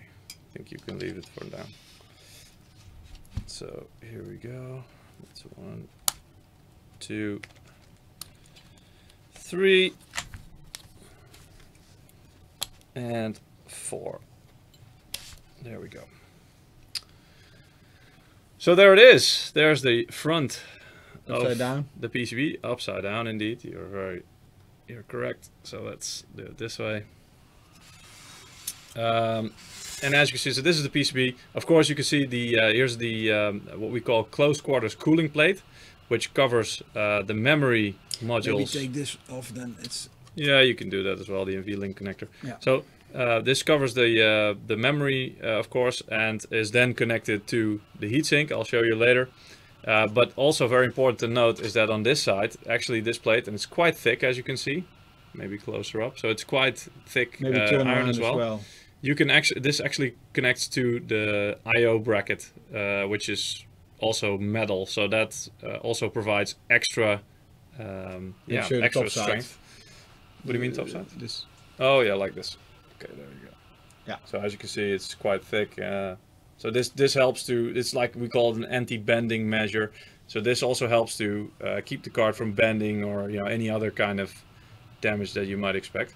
Quite a nice heatsink here. So here's also some thermal pads on. These are the chokes These are solid caps here, a whole row. And here are some more chokes. So if I'm counting, I'll just count out loud for you guys. 1, 2, 3, 4, 5, 6, 7, 8, 9, 10, 11, 12. There we go. So you can, if you want, you can count yourself as well. Here covered by the thermal pad, this row is 10 chokes.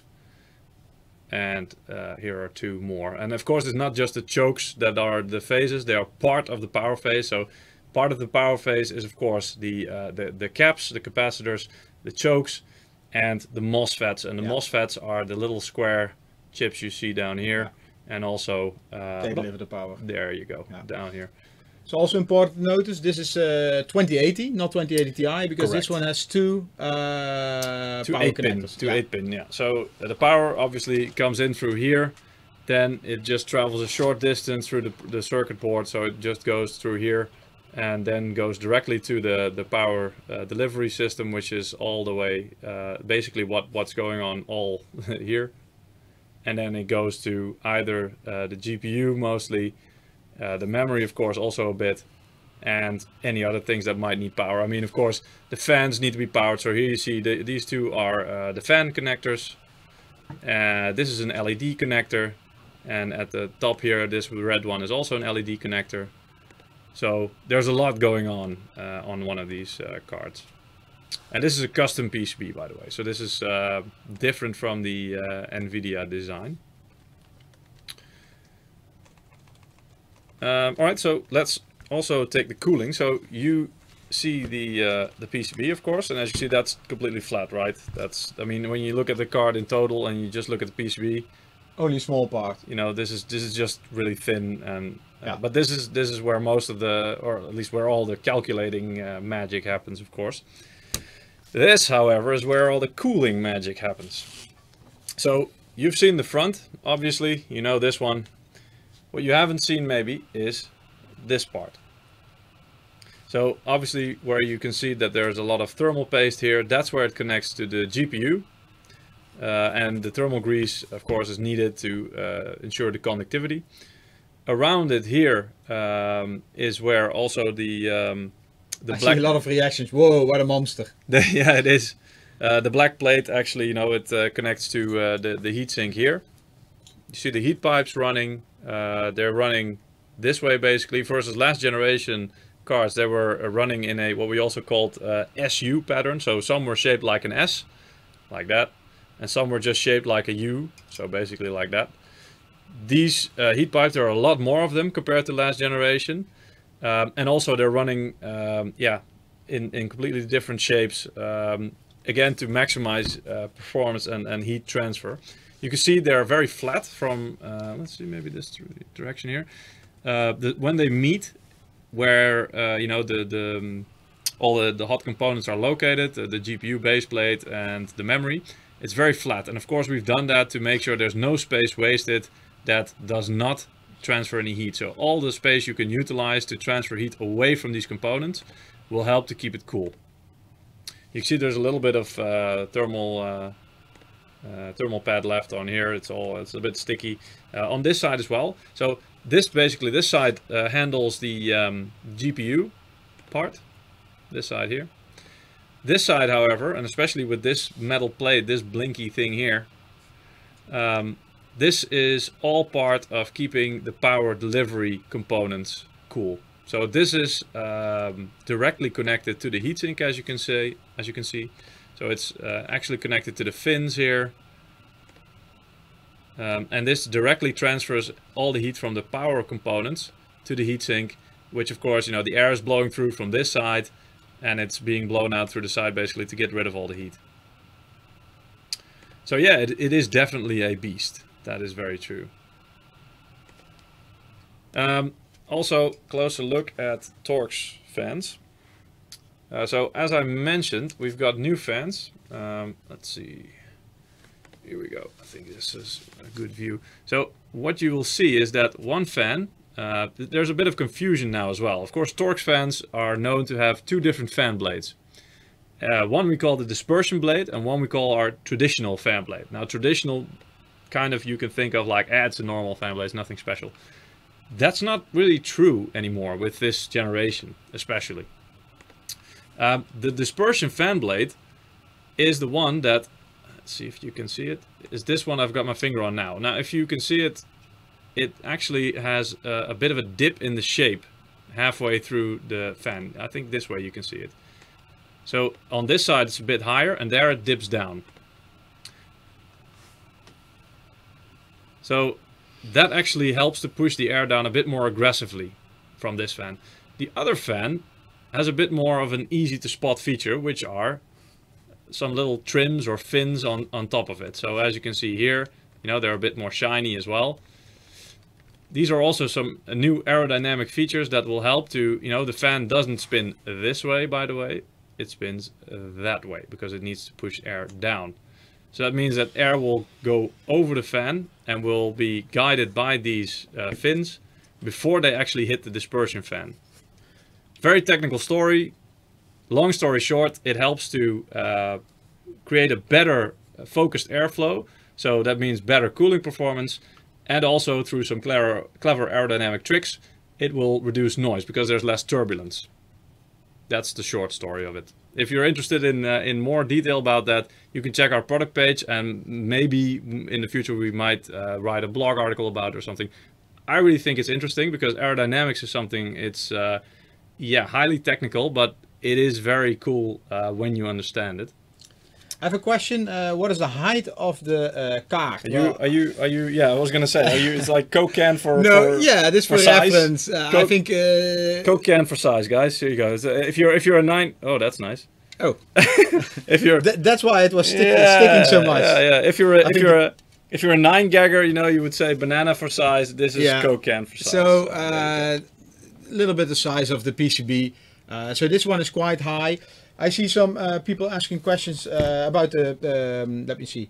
Well, if you go to a product page, you see the exact height of the card. Because some people might be worried that it doesn't fit into their, to their case. I see some guys saying, Zils, like a wing on a plane. Yes, aerodynamics, you know, it works the same way, but a little bit differently, but yeah.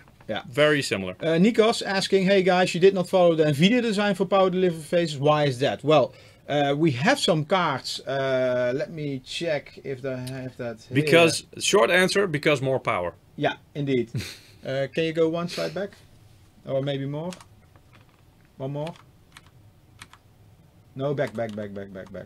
Which one? The front first. Yeah. Yeah, okay. So, this is...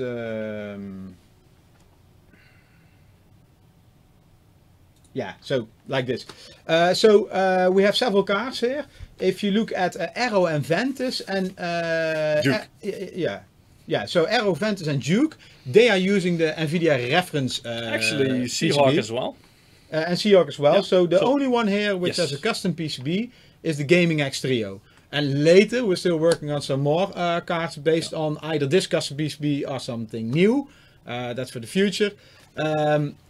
You know, and a custom card is a custom PCB card like this one is quite important because if you we don't have a reference card here, but if you compare this with a standard PCB, this one is much higher. Yep. So bigger PCB means we have more space. More space means we can put on more phases, which means better power delivery. So more phases also means that the heat is better spread. Dissipated between the dissipated phases. Indeed. Yeah. And bigger PCB also means basically you have more room to get rid of the heat. Yeah. I think we also use more layers. So the PCB is built up out of many layers. Our PCB, this one is which built is the side, but you cannot see it. I believe 10 or 12 layers. And so all the traces that run through the PCB to run the power to the different components, you can see it like highways, you know, some will go under each other, the other will go over it. So all the layers also provide you with more space to basically put more traces in, and that's also needed for more components. Yeah. More space, by the way, also is something that we learned is statistically you can spread the components out a little bit more. And statistically, this has been proven to reduce coil whine. So that's also quite interesting. Yeah. So, Have you been touching the thermal? Not at all. Not at all. Yeah. So I see some people discussing about about 20 series, and I think it is a lot of money, these cards, no doubt about it. And Peter and me, we were already discussing earlier today, how to classify these cards, because in the past it was quite easy. You had a card for 1080p, you had a card for 4040p, and I believe what kind of monitor you have, what kind of resolution you want to play, decides also what kind of card you need to have. And these cards, without any problem, they will play 4K, whatever game you play on it. At 60 FPS, and that's very important, because in the past there were a lot of games which you could play 4K, but not at 60 FPS, not with all the eye candy, not on ultra settings. And of course, NVIDIA now has a lot of extra tricks, extra eye candy to make it like ray tracing. Still takes a few months before this is on the market. NVIDIA already told us earlier, October, Microsoft will release their DirectX ray tracing edition, when Microsoft the new DirectX. I think the next Windows update will come, right? It will be included in that, I assume. Good question. I don't know. Yeah. And then you still need to have the game. But yeah, this is something to look forward to. But the benchmarks are already online. We are also going to do some benchmarks, so you can see what kind of performance it has. Actually, do you want to jump in there now and do that? Yeah, good. Okay, I mean, it's better that you don't take the card any further apart. I know there are some more screws. Yeah. Somebody was already joking, 80 screws. Well, actually, no. You see, maybe count them, Peter. Okay, let's see if I can count them. This is also very important for a factory. The more screws you use, the more complex the assembly process. So when we design this kind of thermal solutions, we always look into how many screws are there. And of course, we still have the Scout here, which is on top of the heatsink, which is on the back. We've got. So far, how many did you remove? Well, yeah, 12? there's about 12 screws here. Actually, we already removed some screws here to speed up the process a little bit. So in total, we're close to 20 screws right now. And to remove the shroud from the fans, it's six screws. So 2 basically per located per fan. And then you can take the plastic shroud off. So you're close to, 26 or something. And that's pretty much it. I have a good question from somebody, and I feel ashamed I cannot answer it. He says, what are the clock speeds of this card? Basically, he's asking, To be honest, I don't know. Yeah, well, the clock speeds of these cards are variable. GPU boost. Yeah. I think from what I saw... These are overclocked cards. Like so the 1850 or something is the base clock speed. But to be honest, these cards will never be stuck at the base clock speeds. If you're running, and you will see this later on, we'll run some afterburners, you can actually see the clock speed of the 2080 Gaming X-Trio while we're doing a benchmark in Far Cry 5. And then you will see the clock speed as well. And I think it's what I've seen some benchmarks, and most of them end up like 1920 to 1980 I've seen. Yeah.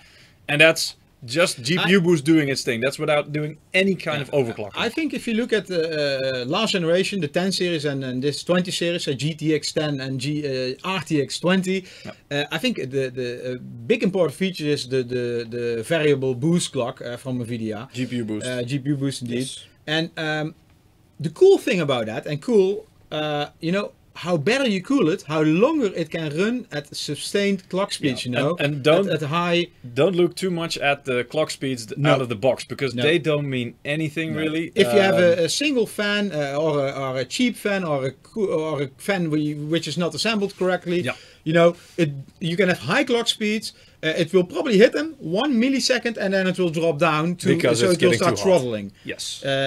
Because it will start to hot, and this will impact your frame rates. Yes. So with a cooler like this, it will, you can run very long at very high clock speeds. Sustained clock speed. So that means that your cooler is able to keep those clock speeds at a certain level. There are a And lot of dissipate the cards heat. that have really high overclocked GPUs, but the cooling just cannot handle it. So indeed what happens is you don't play a game for 1 or 2 minutes, you play it for hours on end. So you want that clock speed to be stable for hours on end, as long as you play the game.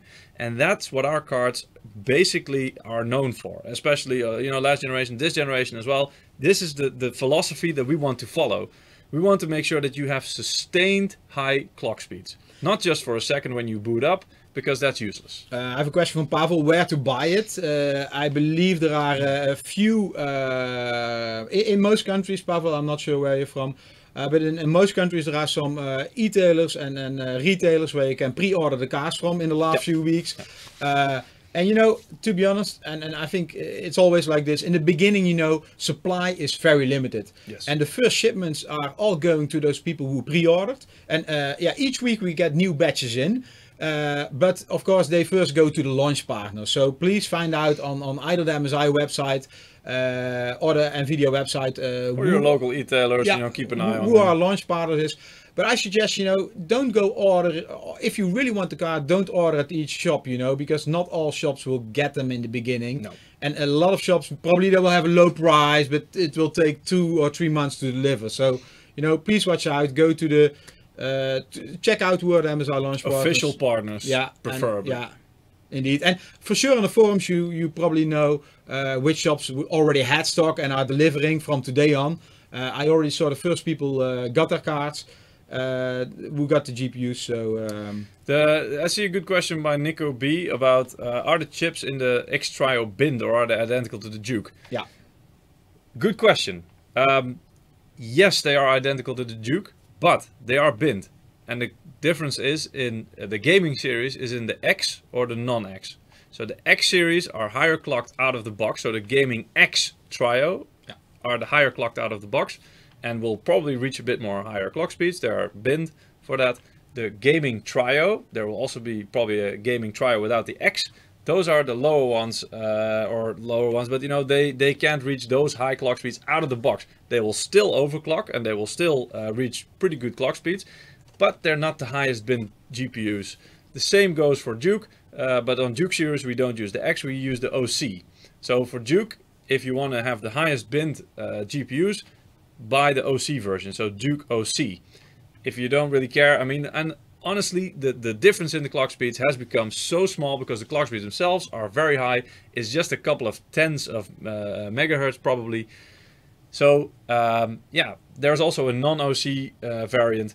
You can still overclock on it. It doesn't mean that it's locked and you cannot overclock with it. You can still do it, but probably and binned out of the factory from us, it probably won't reach quite as high clock speed as the OC version will.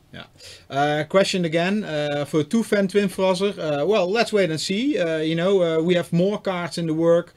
And we have different PCBs, different coolers. If you want a double fan instead of a triple fan cooler for the 2080 or 2080 Ti, we have the Ventus solution. So if you could put it up again. Our Ventus card, which is really nice. No, not this one. Too many. Capture left. Too many.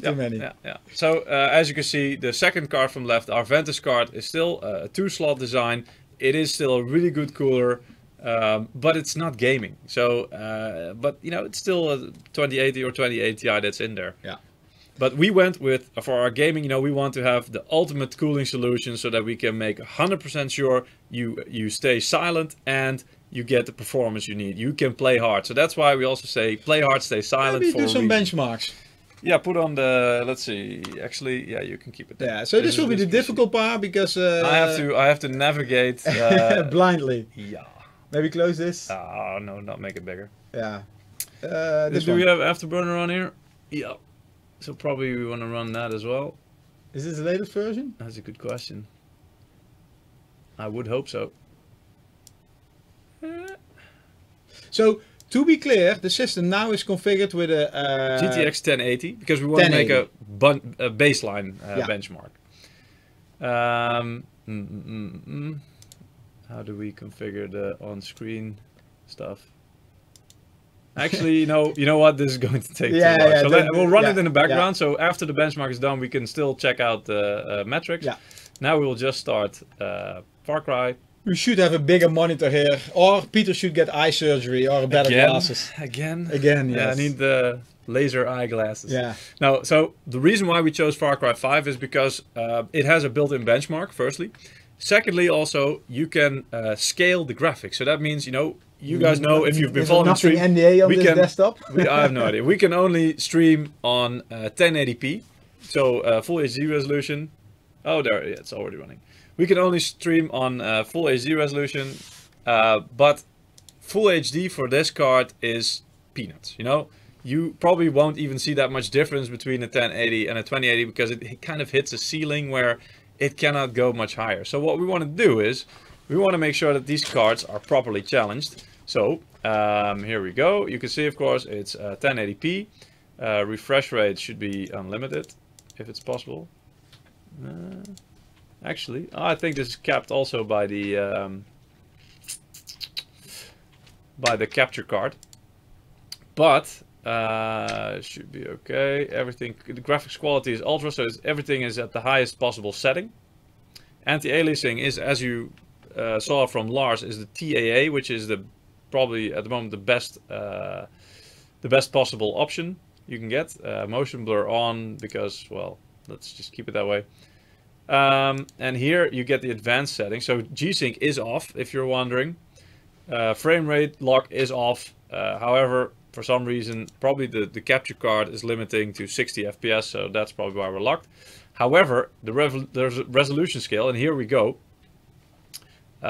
This really is the important part here, and as you can see, the slider for the VRAM at the bottom goes up the more I up the resolution scale. When I put it on 2, actually it will render in pretty much 4K resolution. So we're going to challenge the card and say you need to compute and render everything in 4K resolution, but you will see it in full HD. So we're done here. Let's just start the benchmark. Test in benchmark. Here we go. So let's see how we do. This is a GTX 1080 gaming X card. Alright, so as you can see, 54, 52, it's dipping a bit. This is normal. The fans now, of course, are starting spinning. You will get an average FPS. So, of course, this is, 4K Ultra is rendering everything now with all the bells and whistles on. This is the heaviest that the game can actually render it at the moment. Still getting pretty decent FPS. Not the 60 FPS we want, of course, but 40, 45, somewhere like that. We're on average, we're still on 46. Benchmark doesn't take too long, luckily, so we'll have the answer to how good the performance is quite soon.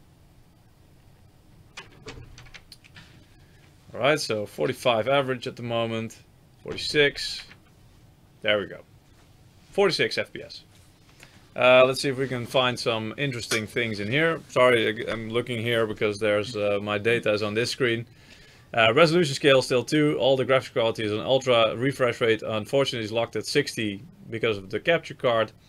But as you can see, so the average frame rate is kind of what you want to aim for and what you want to remember. So that's 46 for the 1080. We can also go, let's see if we can go into afterburner. So here we can see some statistics. Really too small. Yeah, this is quite, well, yeah, I think it's really small. People on Twitter cannot see this. Definitely not, no. But GPU usage is very high, so that's always good. What about temperatures? Eric, maybe you can see that. The guy who already lasered this guy a long time like 20 years ago. I cannot see. let's do another live stream for that, and maybe let's fix a monitor. I think maybe with wait, maybe I can see it. Move over. Move over. Wait. Let's see the bus usage, core clock, memory clock. Where is temperature? Here we go. Okay, so we got up to 60? 67 degrees, which is definitely not bad. Sure, this is a very short benchmark, so if you would play the game for much longer, probably will get a bit more hot. It's no problem at all. No, I mean, even 70, 60 degrees the fans just start spinning. So this is just tickling the fans a bit, to be honest. Yeah. Yeah, I mean, that's kind of what's happening there. Okay, so what we're going to do now is something you should not do at home. Oh?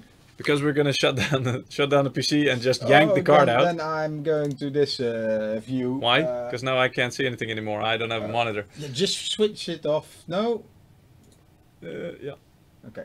1 second. Go away. Alright. So, shut down. Yeah. Alright, now you can switch. There you go. Okay. Go right ahead. So, I'm going to go dive into this PC once it's shut down, because of course I don't want to get electrocuted. Oh my god. What are you doing? The second one. Why? Yeah, I don't know. You already did it once. Yeah. You think let's try it twice. Second time's the charm. Okay, so don't mind me, guys. I'm just gonna now destroy this PC. we're going to put this 2080, right? Yeah. This is a 2080 Yeah. Gaming X Trio, yes. How we can tell? 2 power connectors. The 2080 Ti has a 3, 2x8, 1x6. Yes. Also, I need to be careful not to burn my hands, because of course... Yeah, what processor is inside? Ah, okay, I already see somebody answering. Cool. Our bot is finally doing his work. But... Can you play Minecraft? Yeah, for sure. I don't know if it can handle it. Felipe is asking, is there any 2070 RTX? No, not yet. Today we're only talking about 2080 and 2080 Ti, because the 2070 will come somewhere in October, and NVIDIA didn't announce yet when, so it can be beginning October or end of October, but for sure around that time we will have so 2080, actually 1080. So maybe that's interesting to show the cards, the size difference. Yeah. So yeah, let me take that one. Maybe off detailed your cam? hands. Yeah, it's a bit difficult. Yeah, on top of each other.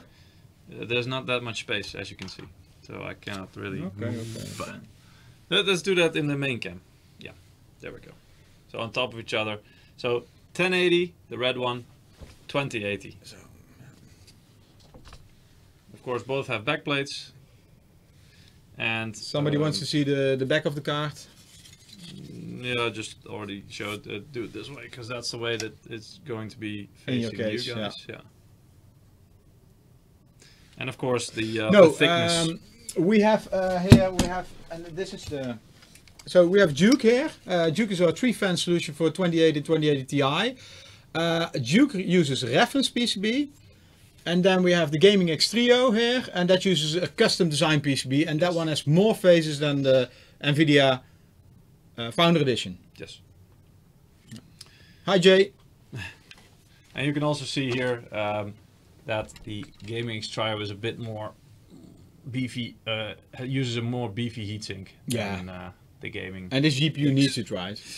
Well, yeah. I mean, if you want to ensure that it can maintain the levels of performance that you want, yes. Yeah. So let's see. Of course, this card is also a bit longer, so we need to clear the cables a little bit. Put everything in. Normally, we recommend doing this when you've got the case lying down. But today is a special day, so we're gonna risk damaging everything for you guys. We're gonna go for broke.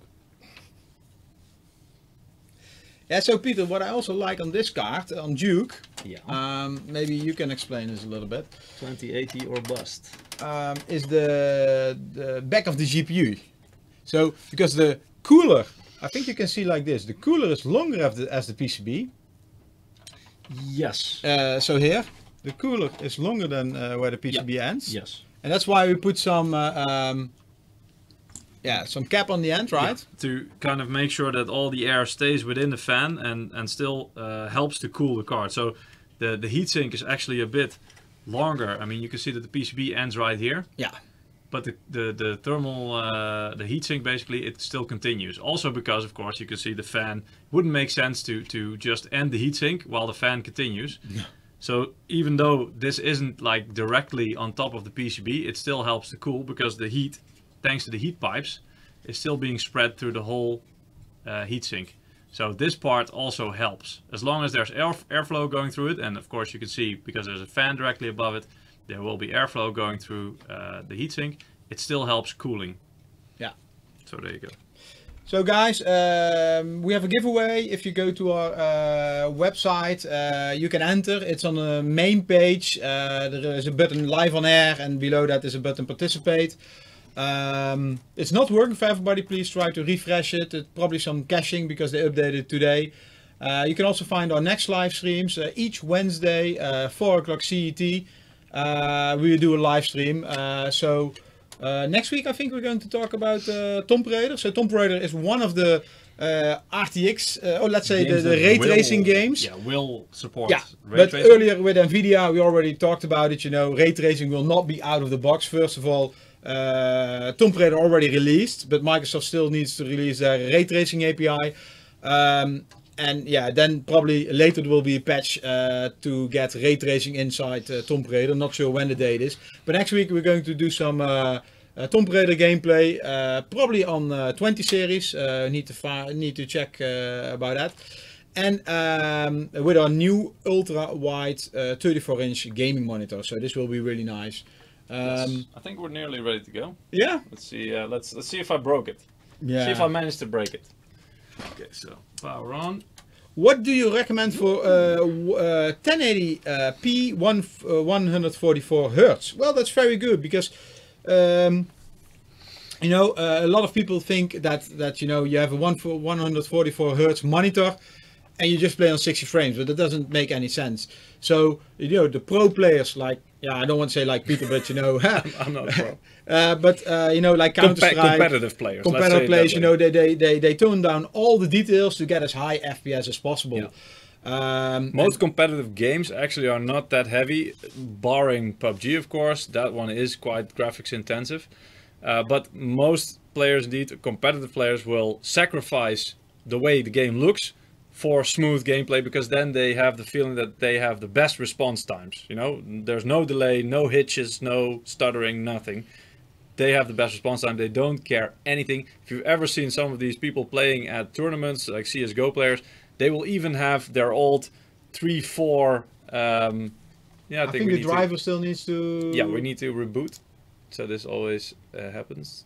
Restart. Yeah. Oh. So they will always have like even the square resolution still. They will have the lowest resolution possible probably. They will have even their graphics settings skewed a bit, so they have like very high contrast, so the game really looks like crap. But for them it's really effective to spot enemies really quickly, or you know, and then have the best frame rate. So that for them is the priority. So it depends on what you want. Is it rebooting? Just want to make sure. I saw a blue screen. Yeah, it's more like a Windows thing, I think. Yeah, it's rebooting. Oh, it's still restarting. Yes. Okay, Yeah. there we go. Anyway, oh, sorry, wrong button. Wrong button. So anyway, it depends on what you want. But to be honest, we'll show you some benchmarks later after this live benchmark as well. We've asked media if we can show some benchmarks that they've done over a wider range of, very wide range of games and resolutions, and there you'll get a better answer, I think, because 1080p with a 2080 GPU. To be honest, especially these new ray tracing and the 20 series GPUs, they run way better on higher resolutions. That's what kind of what they're made for as well, especially for rasterization games. Their performance compared to the 10 series will be better the higher resolution you select. Yeah. Okay, so again, let's see. Connected. Downloading patch. 5. Yeah, exactly. 5 gigabytes. Yeah, nice. Nice meme. Possible, right? Nice meme. Yeah. Yeah. I don't know how long you have left. Yeah. We don't want to keep you guys waiting too long. Yeah, so today I think what we always talk about, is the NDA date for the benchmarks. I think on a lot of websites you will find a lot of benchmarks, and these are the first benchmarks. In the coming days, weeks, media and editors are going to dig more into these GPUs to see what the real benefit is, on older games, on newer games, on different resolutions. I believe our custom cards, some custom card reviews are already online, but more are coming. So stay tuned for that. So then you will also see the benefit of like beefier cooling, like gaming custom X3, all those kinds of things. Yeah, and then I believe also some overclocking will be done, so you see the benefits of this. But give it time. Okay, so let me quickly check if everything is the same setting. I think so. Here at least, here, ultra quality, as you can see, everything on TAA, just the highest options possible.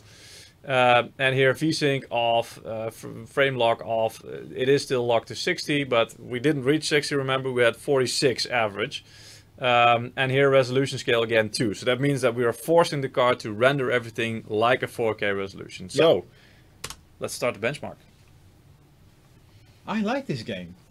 I know you did. You like driving in it as well. I'm very good at driving. I know. I remember it differently. Oh, you were probably in the back of my car. Yeah, or sitting beside you. Okay, so we can see, guys. Okay, so apparently we're locked at 60 FPS, but we're on 67 average already. Dipping down now a bit, just like the last one, of course, but sticking very close to 60.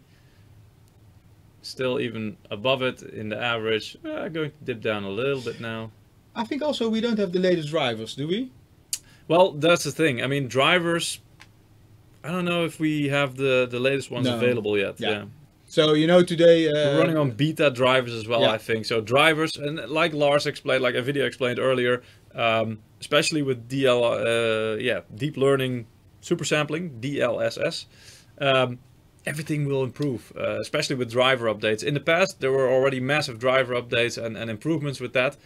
This generation, I expect, especially with the deep learning aspect, this will be even more of an impact. So, again, the question, maybe first talk about this, Peter. From 46 FPS average to 59. Yeah, big difference. There you go. Already a big difference. Yeah. I would be like 60 FPS, right? So this is 4K. Yeah, and this is 4K everything Ultra. Everything on Ultra. So this is if you would have a 4K monitor, everything on Ultra, the super sampling, the anti-aliasing, everything on maximum, you would have 60 FPS. And this is the benchmark. Usually the game actually runs a little bit better. The benchmark, they try to make it a bit more tough, so you can actually test the limits of your graphics card. Yeah. So this is already playable at 4K in a single card at 2080, guys. This is a 2080, not even a 2080 Ti. Yeah. So and this is also what we talked earlier today about, we still have the question, 1080p 144 Hz. Yes. Each card is classified, like, hey, this card is perfectly for 1080 gaming. 1080, 60 FPS, I think like 1070. No, 1060. Maybe even 1060 indeed. 1060 probably. Yeah? So if you go 144p 60 FPS, then you talk about 1070. Maybe 1060, 1070, 1080, probably. Or 1070 Ti. Yeah. And 4K, there was only one option last generation. That was a 1080 Ti, of course. Yeah, and then in a lot of games you didn't hit 60 FPS, and that is now with 20 series it's possible. Without already with 2080 you can hit. Well, this proves it at 4K. And please remember, we're talking about go to the next benchmarks as well. Because now we've seen this. Well, maybe we can quickly look in Afterburner as well what the temperature did. Yeah. I'm curious as well. I didn't see this before. You need to remember, if you are running 1080p 144, that's more than 2 times 1080p 60. This is 60. 60. 57. It's only just hitting 60. It's only just hitting 60, guys. Yeah. So that means that the fans are just waking up and going, okay, maybe we need to start spinning. Yeah. We should prepare a stream for this, and then you know, in a future stream, what I will do is I will do a much more deep dive with Afterburner. I will try to do some overclocking. Compare and I will some show cards. you. You know, I also see questions from people. What about Duke compared to our Gaming X Trio? Indeed, what the differences are based on performance. Yeah. So let's see, because we prepared or borrowed. Oh, what are you doing? Yeah, what are you doing? sorry. Okay. Yeah, so we took some benchmarks from Dutch media called hardware.info. Yes. Wait, let's put it. It's in the end. Yeah, there we go. I know, so let's quickly go so through this is the part of video. Yeah. Okay. So here you can see this is 4K Ultra. And these are numbers. This is like an average FPS. They've gotten over, including synthetic benchmarks like Firestrike, like Superposition by Unigine and everything, but also a lot of games like Far Cry 5 that we just showed you, but like a very wide selection, I think like 20 titles or something, and they all included the average into this one. So 4K Ultra, as you can see, the 1080, average is around, well, I think this is quite consistent with what we saw in Far Cry 5. It's about 8%. 46.9. And we had 46 in the benchmark, remember? So quite accurate. 2080, we see 65.5. So compared to Far Cry 5, in most games and titles, you can even expect a little bit higher FPS already on the 2080. So based on this, you can say... 2080 Ti, next level. That's 82 FPS on average. Everything on Ultra, and this is on average. And again, this is without, this is just the start. Most drivers, most games are not that optimized yet. So probably it will even get better. It will even improve. Yeah, so based on this, you can say Here's a percentage. Peter, please go back one slide. Based on this, you can say that 2080 is faster than 1080 Ti from last generation, one of the fastest cards. And based on this, you can also say, if you are not going for ray tracing, but you want 4K, 2080 is the card you need. Yeah.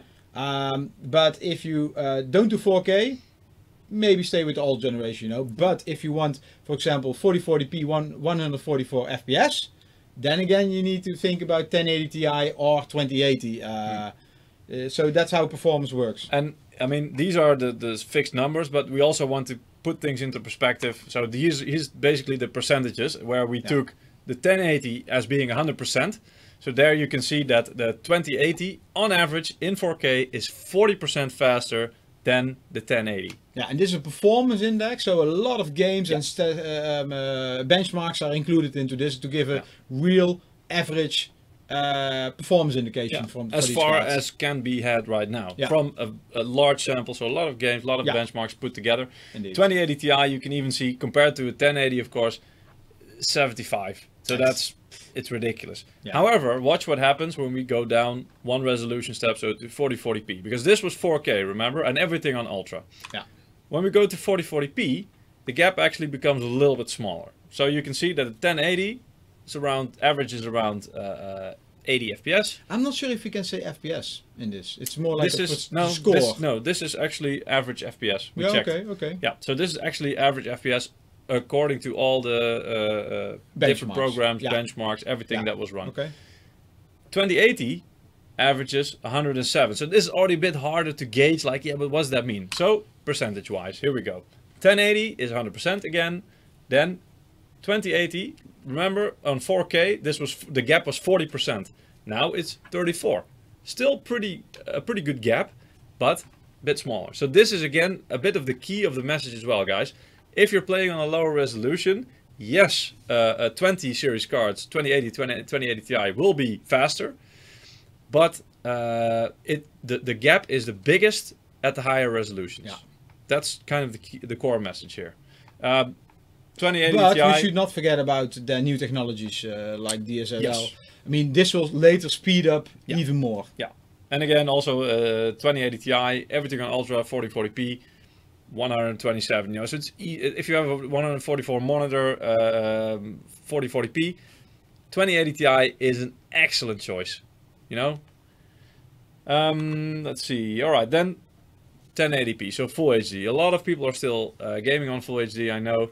So what does that look like? Well, here you go. So 1080, I mean, it was already kind of overkill last generation, the 1080 for 1080p. But everything on Ultra, and you still want smooth gameplay, you still want to get towards that 144 frame rate. Hey, you know, 1080, yeah, it already breaks 100. No sweat.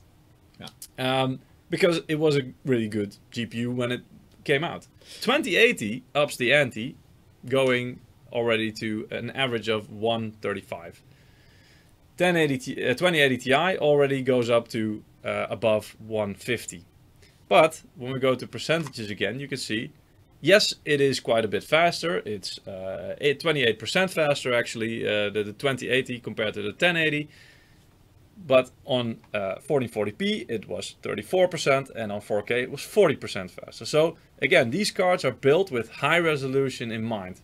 So it's also a bit, you know, I don't want to say future-proofing, there is no such thing, but if you decide to upgrade to a higher resolution monitor, you'll be set with one. And of these this cards. is tested without HDR, so HDR will also give a performance impact. Then we get ray tracing, so you know this is really something for the future. So it really depends on what kind of monitor you have or you want to invest in. Yeah. And then I mean,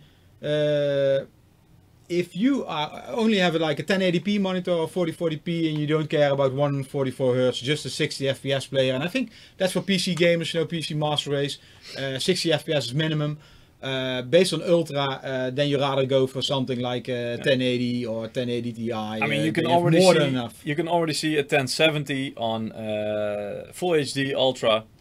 You're already at like almost 90 FPS average. So a 1070, you know, that's more than enough if you want to play everything on Ultra.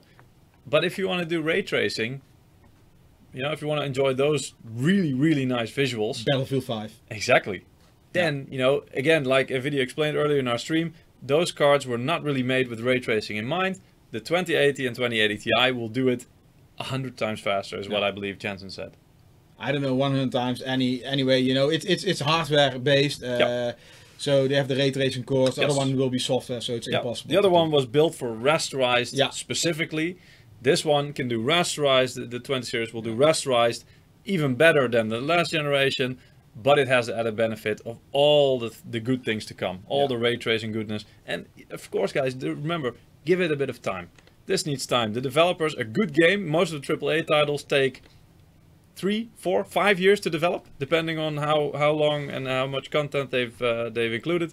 So any new technology, from the point it's introduced until there are games that support it, it will not be measured in months. You need to think years, you know. So already we're seeing games that are going to include ray tracing in the games right now already. They're going to support it. So slowly, and this is already very fast, to be honest. So in the future, the near future, early to 2019, you will already see large differences in performance increase, and also new ways of using ray tracing. You know, it will just get better. But these things need time. I see you're eyeballing the Steam codes, are you? Yeah, I'm going to. I think we've got some people that want to join in there. Yeah, let me check this. All right. Save. So this is not on screen, but I'm now in the back end. We have a lot of entries, so I'm going to. So again, I think the biggest difference here, 4K Ultra, that's where you want to look at. So that's, I mean, 1080 Ti was already, you know, if you're going to look for a card that plays a single card, 4K, 60 FPS. I think we have some new winners. There's no contest. The 20 series beat the 10 series hands down. So definitely, if you're into the higher resolutions and you want to enjoy the ray tracing as well, these are the cards to go for. Yeah, okay, so all right. I took some winners. We will send you an email later with the Steam wallet code, $20. So this is Bye Bye Kitty, interesting name. No Name My Friend, Kagidem, and Tugang Han Kavrama. Tungahan Kavrama.